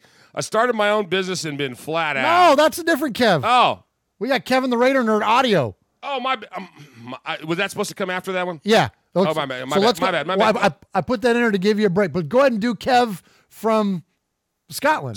Kev. Go ahead and do Kev from Scotland. My bad. Go and do that. Go and do that. So I'll do that, but then we'll go back, and then you can yell at Kevin the Raider Nerd. Yeah, okay, my bad. No, you're good. But listening to the show where I can is always the best out there. Let me just stop right there. It's so weird for me to read when people send us accolades. I know you skip over it a lot. I do, and for those of you that send emails and you say wonderful things about us, man, we appreciate these. I cut and paste them. You know, I got a little book here, and because I love that, man. But it's just I just don't want us to sound like we're blowing our own horns, you know. So anyway, that's why sometimes I skip over it when you say wonderful things about us, and mostly when you say them about me. There's more of that. Yeah, and the ones that are always the best are the ones that start off, "Hey, Mosh and Murph." When they put my name in front of yours, it makes me really happy. Yeah. Anyway, moving. Anyway, ones that go, "Hey, Uncle Mosh," and that other guy. Yeah. Hey, Uncle Mosh, and that guy whose house you're at. Yeah. Okay, so who bought all this equipment? Anyway, so now that it's been announced that the Raiders are coming back to London in 2019, I want to know if you guys are considering making the trip. It'd be amazing if you guys and some of Raiders fans radio listeners could come over and we could get together.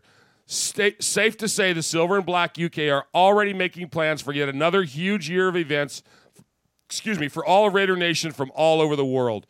Not much to discuss about the Raiders just now other than the coaching changes and the fact that DC wants to join the UFC and beat up some media fools. He doesn't just say one media fool. He says some plural. I've just listened to the episode and interviews from Mobile, Alabama. Great job, Murph. Love the photos you posted on the Facebook as well. One thing I want to ask you guys, I'm sure you made me a made man a couple of months back because I had called in and had 2 emails read out. Lately, though, you don't mention me on the list of made men. Have I been punted, guys? Really? LOL. Please say I haven't. You know I'd call in more, but those international call rates are horrendous. Hopefully I'll be able to get back to turning it into the live podcast and joining the chat room again. Those guys are the best, and absolutely they are the best. One other thing. I need a Raider name. Any suggestions? Maybe we could ask the listeners to give me a cool ass Raider name. Speak to you soon, fellas.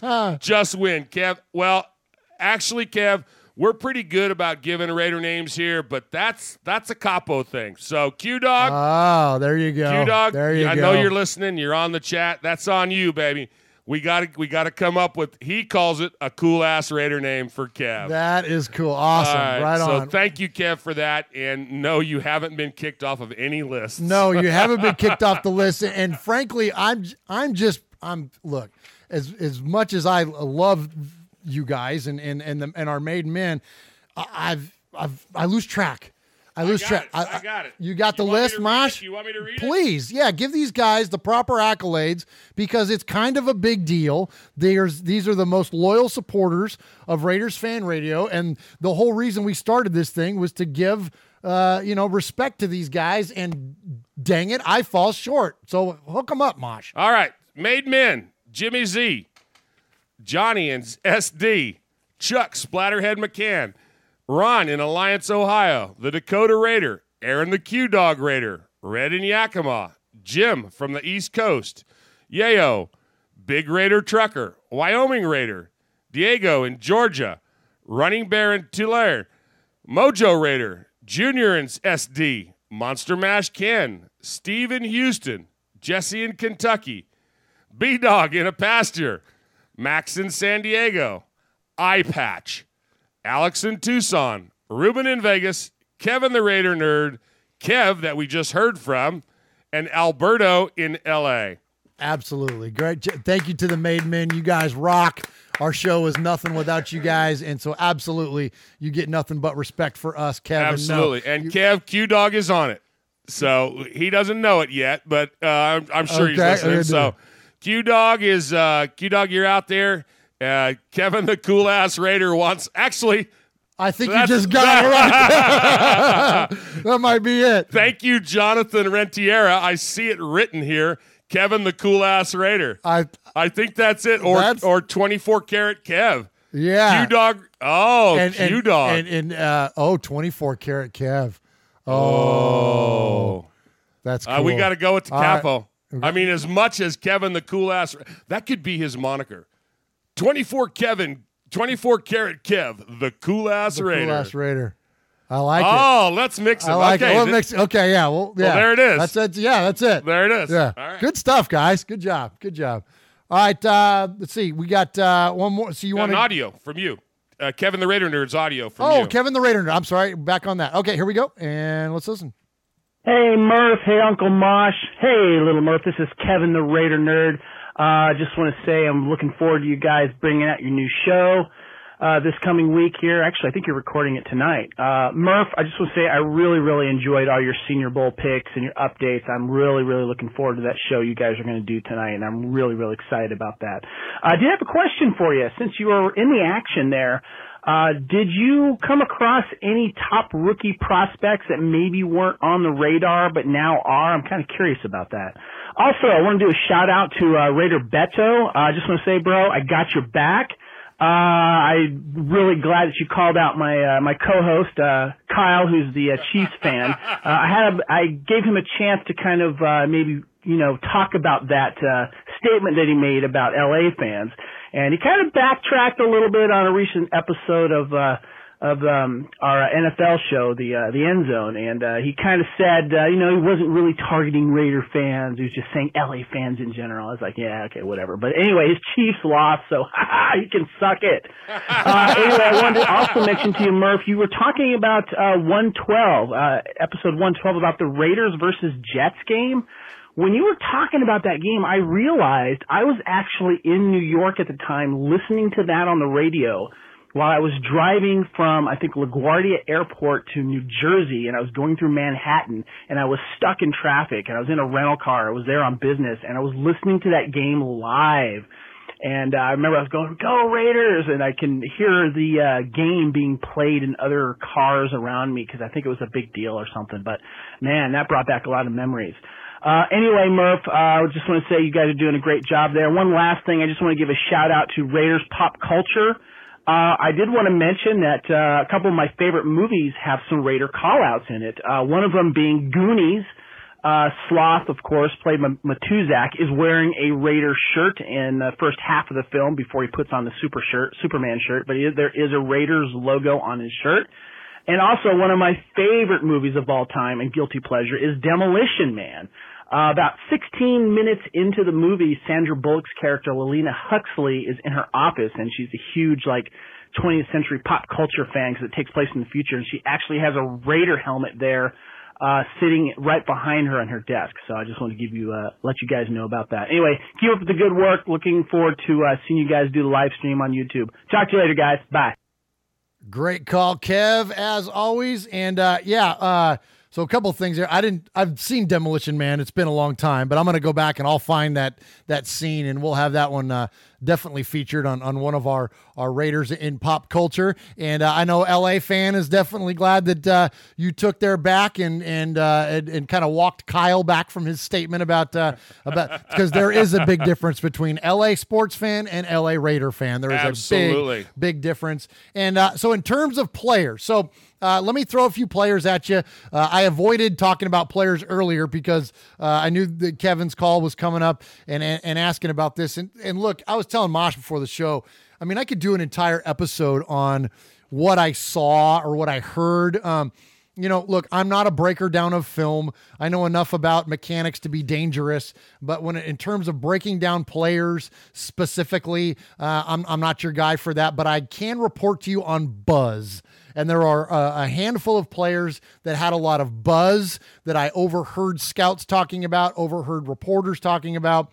And so I'm going to throw a few of those at you. So he asked for sleepers. So here's some sleepers for you. Terry McLaurin is a wide receiver out of Ohio State. Terry McLaurin was known mainly as a special teamer, balled out in the game. We mentioned about how the coaches were slapping Raider stickers on players. Right. McLaurin got 3 of them. Wow. So look for a player like him. We need a wideout, so look for a player like him to be maybe taken in later rounds.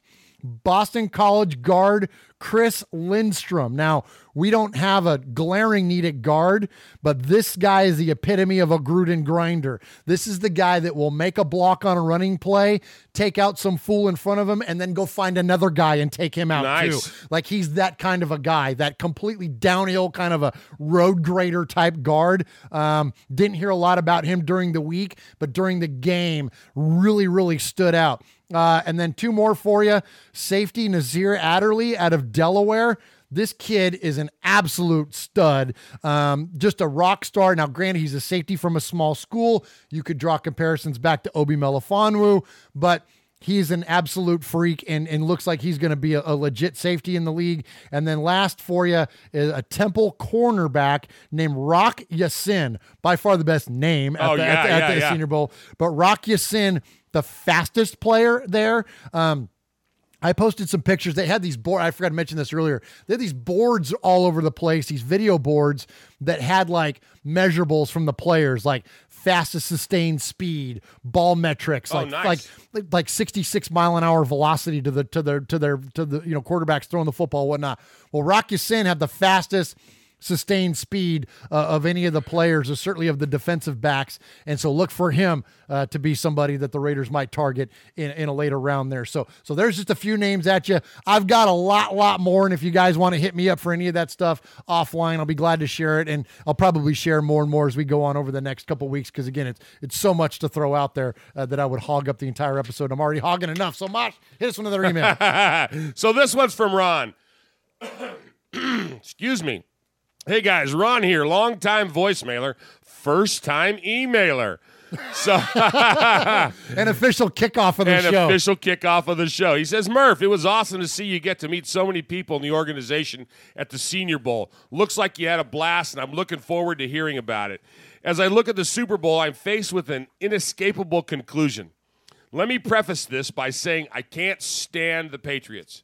And I got a friend who bought and consumed Gronk Flakes. He watches the 2000 draft every year because it gives him goosebumps. I don't like them. But if you look at the Super Bowl teams this year, one is built by spending big money to win. Now the other spreads money through the roster and is built to be a perennial contender. As best I can tell, the Raiders under Gruden are modeling the Patriots management style. Where have I heard that before? So while I won't say I want the Patriots to win, I will say when we see the New England program as a whole, we're looking at the template Gruden is building from. I've heard that before. Lastly, I like many of the listeners to your show, don't know how to use the 3 shells, but after watching the Pro Bowl trophy fall apart like wet Charmin, I know which of the 3 bowls discussed in this email to wipe my ass with. Just give these guys a bonus and have them do the skills challenge. Have a great day, guys. Ron. Oh, man, Ron. Awesome. Ron nailed it. He's so funny, man. Great job on the email, Ron. Yeah, I'm with you, man. The Pro Bowl is just unwatchable. I actually watched the skills competition, enjoyed watching that. It reminded me of the old days when they used to do the QB challenge and all that kind of stuff. So that was pretty cool. In terms of the Super Bowl itself, I'll be brief. I want to hear what your thoughts are too, Mosh. You know, as Raider fan, we're supposed to hate New England. But look, I also hate LA. And I don't hate LA Raider fan. We have a lot of Los Angeles Raider fans. I'm talking about from a sports perspective, growing up in the Bay Area. We hated the Dodgers. We hated the Dodgers. We hated the Lakers. We hated the Rams. We didn't like Los Angeles teams, and it hurt our damn feelings when the Raiders moved to Los Angeles. It was a weird thing for us. I've never liked the Rams. In fact, I can't stand the Rams. Now, I can't stand... In the 60s, I liked Roman Gabriel and Jack Snow. Okay. You're going over my head even with that. I know Roman Gabriel. Roman Gabriel was the quarterback. Jack Snow was the tight end. Okay. And that was it. That was all I had. That was the only. That was it. That was it. That was it. I had nothing else. Nothing else. So, I mean, we got no ties to the Rams. We got no love for the Rams. So, look, I think I could genuinely say, and I love Ron's point that, look, yes, we want the Patriots formula to work because guess what? It's our formula now, too. So we want to see that thing succeed. But I would say this might be the first time, and I don't know how long, I don't think I genuinely have a rooting interest. I like, all right, whoever wins, all right, whoever loses, all right. There's, you know what I mean? Like, I can't get out of my way to hate one or the other because I don't like either one of them, really. I'm not going to go out of my way to talk about it on Monday. No. And in fact, we're going to do a Super Bowl show on Sunday, and guess who we're going to talk about? It ain't going to be one of them. We're going to talk about the Raiders. Yeah. Our Super Bowl show will not be about the Rams or the Pats. No, it'll be about the Raiders Super Bowl. Right. Absolutely. All right, Mike. Last one I got to read here. Hey, fellas. Good to see you back in the cave. First, congratulations, Murph, on your Senior Bowl coverage. Matt Schneidman had some intriguing thoughts, and Alexa Stabler was inspirational. Let's hope she gets a Raider signed up. The playoffs are done. It was nice to see Kermit and the Chiefs implode. Chiefs Kingdom. Oh, please. Oh, scary. I can't call the Super Bowl score. If the Rams were playing anyone else, I think they'd be a shoo-in. But it's Belichick and Brady, and they seem to find a way to get things done most of the time. A few quick things to finish off. The most important decision this weekend is Coach Flores in the Hall of Fame vote. I agree. I'm crossing everything in hopes for him. Where are we playing next year? Nobody seems to be any the wiser. And finally, mock drafts, gathering pace. Does anybody know how many of the serious hopefuls are represented by Joel Siegel, as it could have an impact on who we pick? I think we touched on that a little bit earlier. We did, yep. Love to Raider Nation. Love you guys. Thanks for your work and passion. Regards, Paul Egerton, Shropshire, Mississippi. All right, Paul. Great job on the email there, buddy. Yeah, I think we kind of hit on most of those things there. So, and we're getting a little bit short on time. So, appreciate the email as always, my friend. Hope we answered your questions, and if not, we're going to certainly follow up with a lot more coming on the draft. All right, let's get to some voicemails. First off, we'll hear from our buddy Houston Raiders Steve. Hey, Murph Moss, this is Houston Raiders Steve. I'm going to give you my perspective about this, where the Raiders are going to play this year. I've been a season ticket holder in Oakland since 2012, and I said I want to show my commitment to Mark Davis, Al Davis, City of Oakland, be a season ticket holder. I go to 2 or 3 games. The rest of them I used to give to charities up until recently, and then I sell the rest of the games. I stay in Oakland up until this last year. I spend money in Oakland. I'm always trying to promote the Oakland Raiders.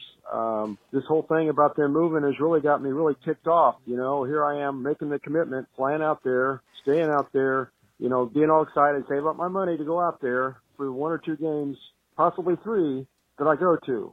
You know, I'll be a fan when they go to Las Vegas.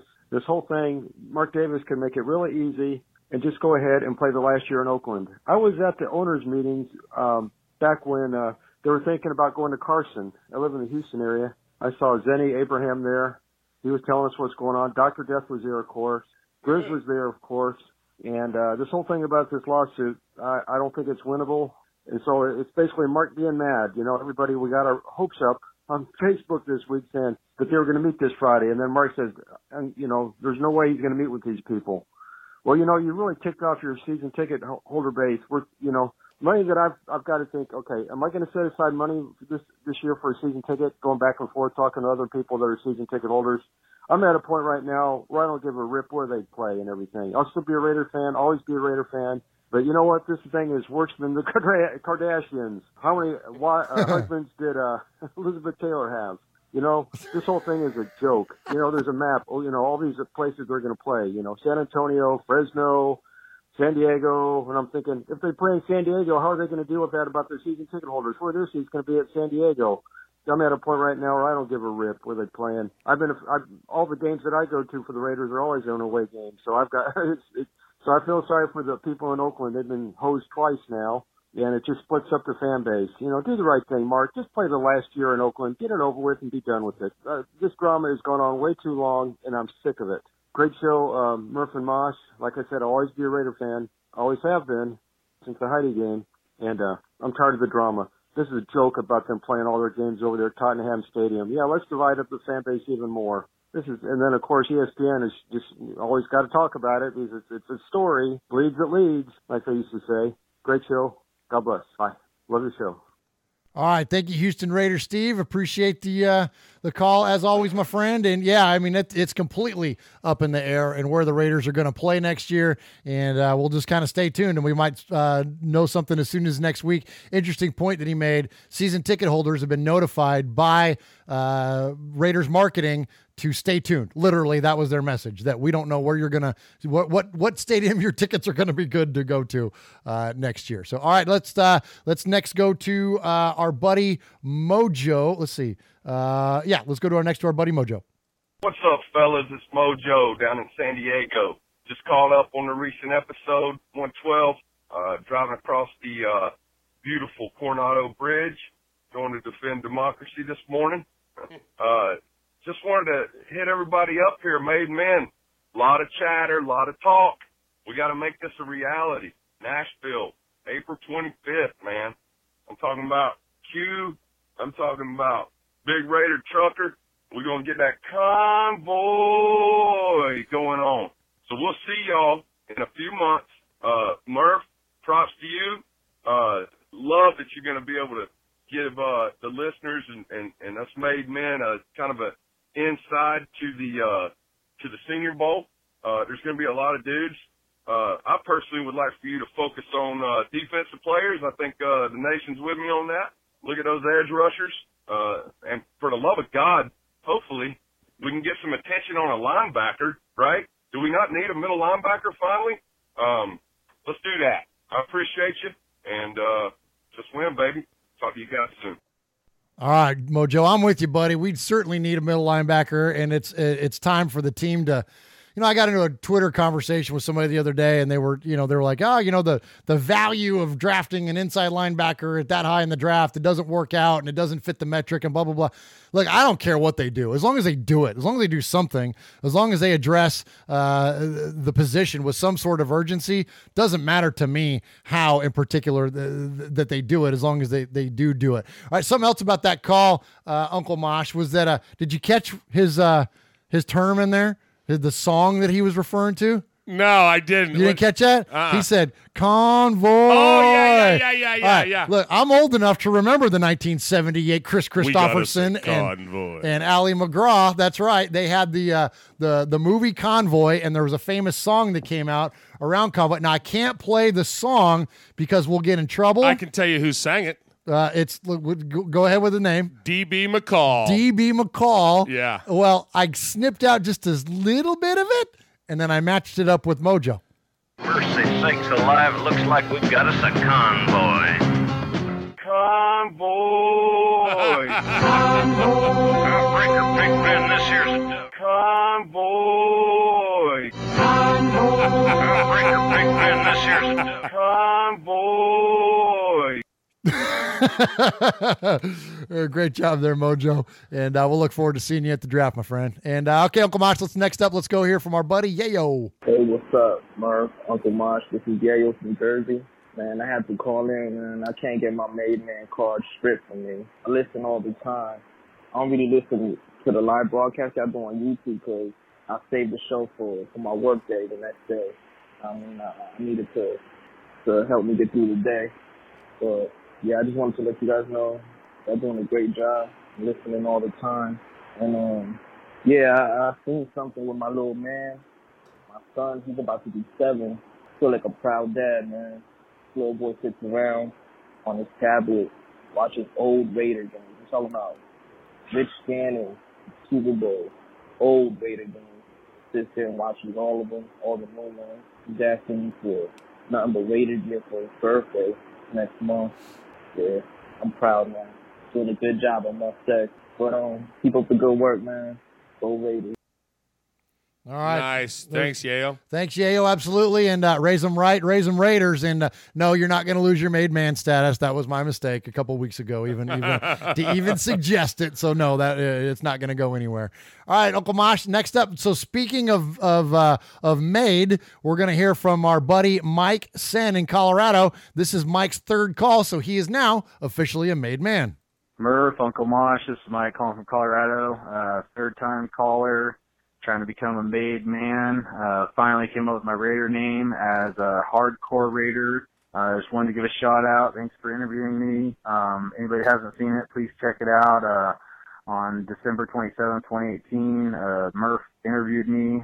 Michael Sen is the name, and just had a good message for Raider Nation. So anyways, if you guys would be gracious enough, I'd like to read something. I wanted to wait till all the emotions died down before I kind of let this out of the bag. So in 2014, we had, I think it was Dennis Allen as our coach, and it was really disappointing through all the years with coaching and stuff. And so I kind of went off the limb, looking like some crazy madman. I sent a message to John Gruden on Facebook, and pretty much anybody that might be related to him. So a few people I told I was pretty crazy for doing it, but I just want to read Raider Nation what I wrote to John Gruden back in 2014.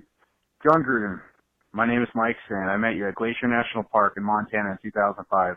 I tried not to draw attention because I wanted to be respectful, but I think I said something stupid like, I'm the biggest Raiders fan ever. You said, yeah, I used to be too. I wanted to say more, but I was so nervous I think I was shaking. I never had the chance to tell you my story, so I hope you'll read this. My dad was a diehard Raiders fan, and so am I. My dad died that year in 2005 from a horrific car accident. I went up to Glacier National Park when I saw you to drop off my dad's ashes there. it was very ironic how you happened to be there at the same time at the spot I was going to put my dad's ashes. My dad and I loved you as our coach, and we always held on hope that you would return back to your home, away from home, the Raiders. After my dad died, I joined the Army as an infantryman. I deployed to Iraq once, while my brother deployed 3 times. It's crazy the things we take for granted here, but being over in Iraq with my life on the line every day, football helped me feel at home and gave me hope and motivation when I needed it. So what does this have to do with you, Mr. Gruden? The last 10+ years, the Raiders have gotten away from their image and what it means, really ever since you left or Al Davis making you leave. You took what it meant to be a Raider by the horns and embraced it, instead of shying away from it. Please come back home to the Raider Nation. We need you. So, like, in that letter, I mentioned on the unfinished business. Well, Gruden in his press conference said that he had unfinished business. How's it different from other teams to be a Raider? From, like, Randy Moss, Warren Sapp, like, all these guys were big-ticket items who just did not produce on the Raiders. It is different to be a Raider. You know, I knew and know that John Gruden would embrace what it means to be a Raider, and that's what Raiders have gotten, players and stuff have gotten away from, and coaches have gotten away from years and years, you know. And I just feel like Gruden would bring that. We need a tough, hard-nosed coach that bleeds silver and black. Okay, guys that work hard work pays off. I guarantee it. You know, I'm not a fan of Gruden because of his image or anything like that. It's because he's a fighter, and I saw the fight within the guy, and I have the same fight within me. That's why I wanted John Gruden back, to stick up to the Raiders, the Raider players, the organization, somebody to embrace what it means to be a Raider. That's so much more important to me when to have a coach that's going to have your back. And that's why I wanted John Gruden back and held on hope for 15 years fighting for this dude. Him and Mayock, man, I mean, that's a recipe for success down the road. I guarantee it. Guys that fight hard and times will get better. I know they will. And to all the haters who've been hating and jumping shit, man, you guys you're going to be sorely sad that you did once we turn the ship around and we're sailing in the right direction. The ones that are sticking with us and supporting us and not hating, man, keep up the good fight, brothers. Well, there's only one nation under God. It's the Raider Nation. Raider Nation for life. What happens in Vegas started in Oakland. Love you guys. Bye. Wow, great call, man. Isn't that awesome? Yeah, great call for your third call, for your made man call. Absolutely. So congratulations to Mike for being a made man. Do you have the made? You do. Aha. Oh, you know why we... Oh, that's the old one. That's the old one. I always mix those things up. Let's see if it's this one. There it is. You are a made man. You showed you are part of the family by participation. By chance, a man like yourself should make enemies, then they would become my enemies. Showing you are a friend of Raiders Fan Radio, you have leapt across the line. Friendship is everything. Friendship is more than talent. It is more than the government. It's almost equal to family. Be loyal. Made man, Raider fan. Someday, and that day may never come, I'll call upon you to do a service for me. But until that day, accept this as a gift. And don't ever forget, words can hurt more, but silence can break hearts.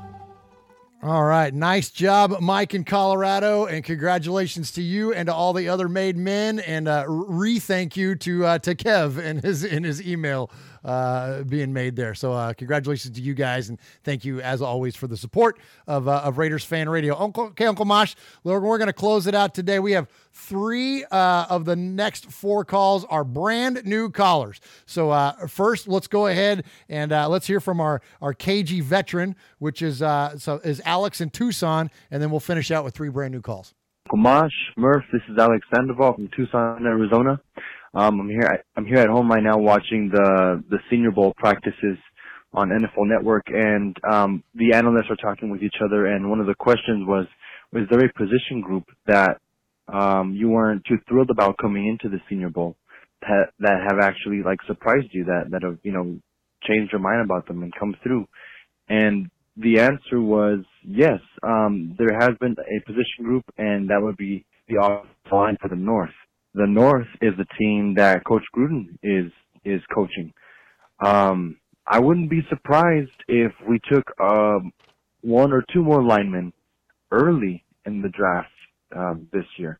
We have to protect Derek Carr. Our offensive line didn't do too good this year. You know, he got sacked a lot. We need some guys for the future, for Vegas, you know, who are going to protect Derek Carr. I thought that was really cool. I thought that was really interesting. Let me know what you guys think. Anyways, have a good day. Bye-bye. All right, Alex, great job, and thank you for calling the show. And yeah, so here's a couple names for you. I mentioned Chris Lindstrom earlier. He is the guard from Boston College. Also look for Dalton Reisner.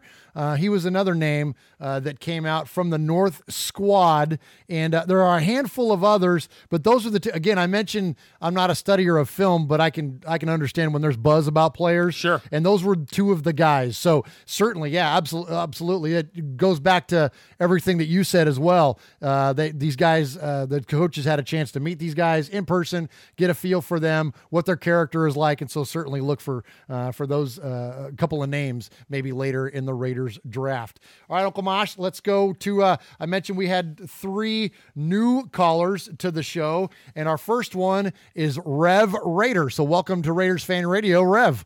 What's going on, Murph and Uncle Mosh? My name is Brent. I'm a first-time caller. I guess you could, AKA me, Rev Raider. Rev is my old rap name. I've been a fan of your show for quite a while. Sometime this is my first time calling, and I just wanted to say it was a nice weekend this weekend.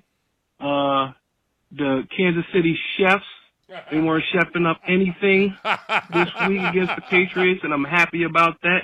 You know, as far as chefing up anything, I say they weren't chefing up any sugar honey iced tea at all. And I'm very happy about it. My dad was laughing at me. He was just like, why aren't you rooting for the Chiefs to win? I was like, because I can't support that, me being a Raiders fan in the least bit. Amen. And I was like, and I agree with Murph. If you're rooting for the Chiefs, you're doing it all wrong. My dad's a Cowboys fan. You know, I told him I'm just a new, improved version of him. Nobody's perfect. You know, I just call his team the team that we unloaded that clown Souflaki Snoozer, because he's food. Also, it was just also a crazy weekend with the playoffs, it seemed, because I know the feeling now that the Saints fans are going through, because we had the no-tuck rule, and they just had a no call at all. One of the worst no calls I've ever seen. Those are just a couple of things that I wanted to say. I enjoy the show. You guys keep doing your thing. I love it. And I can continue to support you guys. Have a good one. Awesome call. Thank you very much, Rev Raider. Awesome job. Souflaki Snoozer. I love that handle. That was the best, man. Welcome to the family, Welcome Rev. to the family, absolutely. All right, next up, let's go to our buddy. This name threw me at first.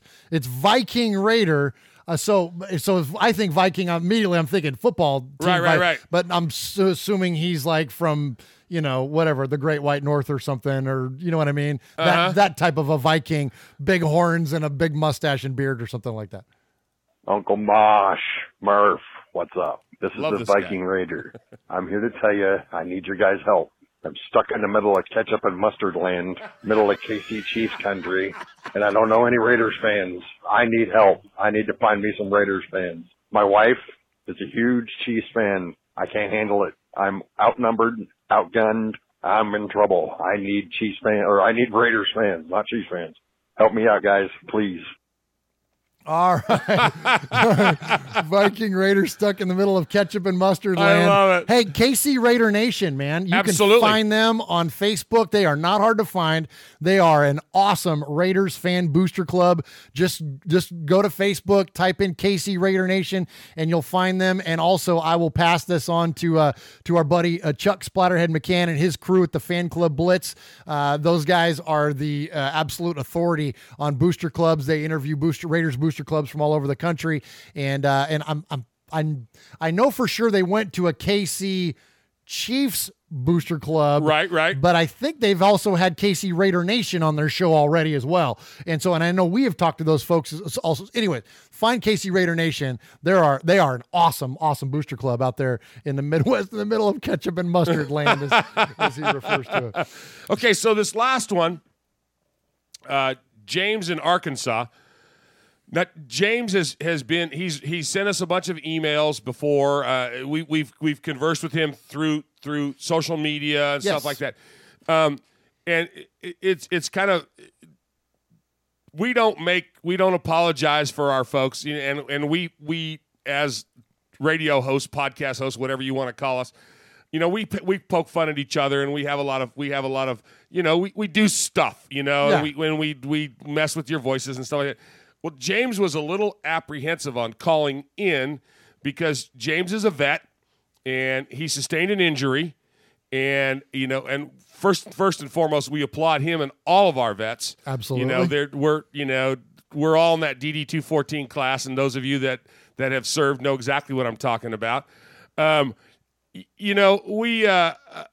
he's got a speech impediment. So that's not something. This isn't like we've picked on some of the people that we're like, hey, was that guy drinking or what? That's not like that. He's so to have the guts to call in to a radio show, man. This guy's got my utmost respect. I mean, it was a ballsy thing to do, and I applaud him and I thank him for his service and all that. But he's to sustain an injury like he did and to still keep his Raider fandom and to have that love for the nation and say, and want to share it. So we're going to hear from him. Absolutely. This is James in Arkansas. I was born a Raiders, saw my grandfather. Now it's kind of funny. 2 or 3 years ago, breakout season, and everybody loved the Raiders. Everybody. And now everybody is hating on our team, and few shows on YouTube is bashing Carr and Chucky, but I understand frustration.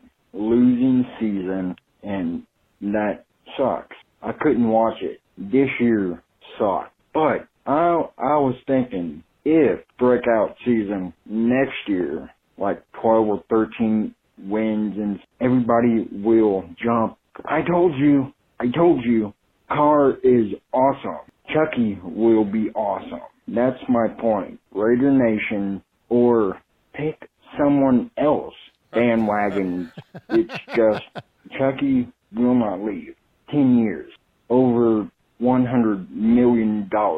That's my point. 10 years. New head coach every year. New something. I am pissed off with everyone trying to get out Carr, or people wanted John Gruden. Chucky, me too. All of a sudden, he needs to move. That pisses me off. Chucky and Carr will work. Everybody is just running for the hills or whatever. Come on. Stop all that hate, and it will be fine. Couple of years, the Raiders will be the powerhouse. You remember Big Bass? I was sitting in basic training, and I heard the Raiders picked first-round kicker, and I thought, what the hell? My grandfather called me, and everybody was losing their minds, but Al Davis was a smart man. That's why I don't care if haters like Steve A. Smith or whatever, everything will work out. That's why I'm getting pissed for the Raiders will stand up. A couple of years will be great again. I was thinking that and this, but it's all good. Everything will work out. Bye. All right, James, appreciate the phone call. James in Arkansas, great job, my man. Call us back. Continue to call us, man, and we will always be glad to play your calls. And I echo everything that Uncle Mosh said earlier, and Uncle Mosh, very well done, and thank you for that. So in terms of his call, I'm with him, man. I've said this a few times about the critics of the team.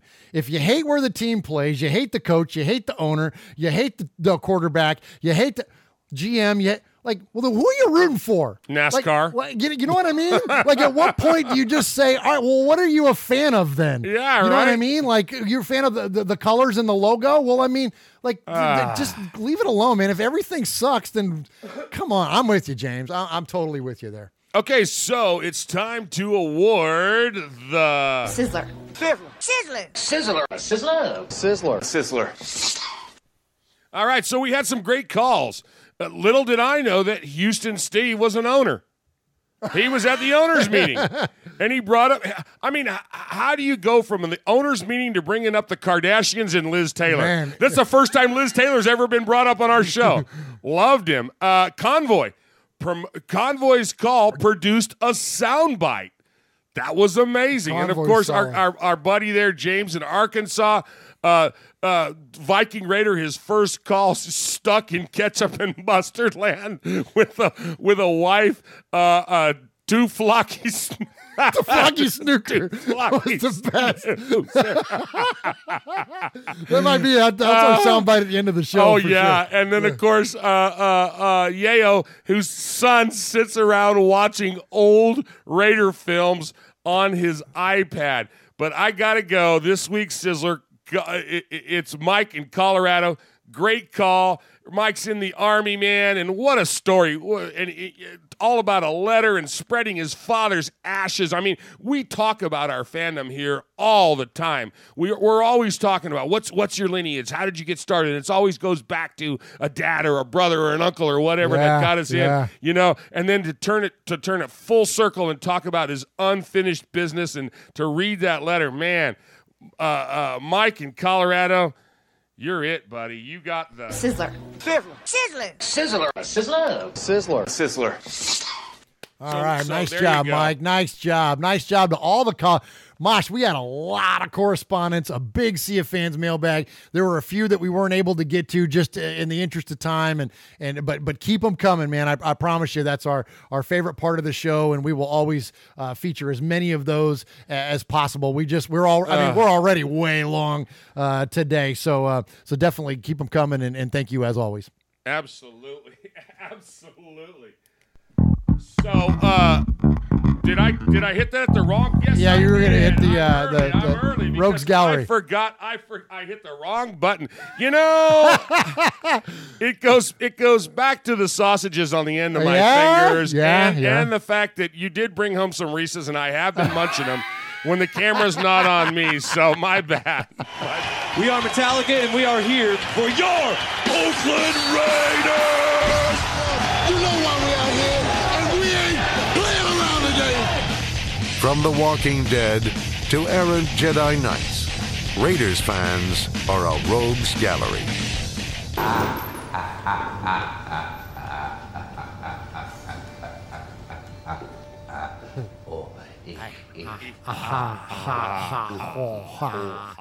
All right, Raider Nation, one of our new favorite things. We have a lot of new favorite everything, by the way. Just in case if you haven't noticed, we have a lot of favorite things. One of our new favorite things is Raiders in pop culture, and that is where you send us different sound bites and whatnot, and we let me back up. We're at the end of the show, Mosh. I'm starting to run out. Right. Has the coffee kicked off? Yeah, it's off. I'm starting to shut down mode. I'm going on Reese's over here. So at Raiders and Pop Culture, that's where you send us, whether that be a clip or a soundbite, an appearance of the Oakland Raiders or Los Angeles Raiders in pop culture. So that's in a song or on a TV show or a movie, or in this case, as a stand-up comedian, Uncle Mosh. So AK, there's a bunch of numbers after it, like 69347 on Twitter, sent us John Matuzak, So John Matuszak was famous for being in pop culture, appeared in many movies. Well, he was also had a brief stint as a stand-up comedian, and he made an appearance on the old television show, An Evening at the Improv. And now Tuz passed away, and I think it was 89. And so this is like, I would guess 87, 86-ish, probably in that range. But go ahead, let's go out and hear Tuz on stage opening up the show, Evening at the Improv. Ladies and gentlemen, football's loss is comedy's gain. Please welcome Mr. John Matuszak. Thank you. Thank you. Thank you, Bud. Thank you, Bud. And thank you, ladies and gentlemen. It's great to be here, you know. I played football for 10 years, and there's a lot of similarities between football and comedy. I mean, we're both trying to do the same thing. Kill them, knock them out, blow them away. Only in comedy, you don't take as many forearms to the head. People ask me all the time, they go, Tuz, they say, who are the toughest, the meanest, the strongest guys in football? Well, I figured Oak Campbell and Larry Zonka were the best runners. We got Russ Washington and Dan Deerdorf are probably the best linemen. And for the partiers, we had Joe Namath and Kenny Stabler were the best. And me, I was the best looking and the most humble. You know, my professional career as a ball player had a very interesting beginning. The number 1 pick out of the University of Tampa in 1973. And, of course, you know how the draft works, don't you, darling? The worst team in the league has first dibs. Well, I ended up with the Houston Oilers. Now, that's kind of like graduating cum laude from Harvard Law School and ending up a bailiff on People's Court. Nowhere, man. Well, it turned out okay, you know, because eventually I wound up with the Oakland Raiders, and the rest is history. All right, Raider Nation. Appreciate you joining us, as always, for another fantastic episode of Raiders Fan Radio. You can always support Raiders Fan Radio in one of multiple ways, and that is subscribe to us. That is, here on the YouTube channel. Mosh, subscribe to the YouTube feed. That is youtube.com/MurphsFanCave. You can find our app on the Google Play Store. If you are an Android user, download it for free. If you are an Apple user, go to Apple Podcasts and subscribe and rate us there. And we appreciate the support. Appreciate everybody in the chat. Bobby Wasabi, Aaron the Q-Dog Raider, Just Win Johnny, Uncle Mosh, who's that guy? Ron Stratton. Appreciate you guys joining us. Appreciate everybody that's been in and out of the chat all night long. We appreciate you. Go Raiders, and we will talk to you next week back here on Raiders Fan Radio. Uncle Mosh, take us out. All right. Thanks for listening tonight. For Murph, this is your old Uncle Mosh, and you've been listening to Raiders Fan Radio, where we take a lighter journey into the dark side. Don't forget, Raider Nation, what happens in Vegas started in Oakland. Unloaded that clown, Souflaki Snooper.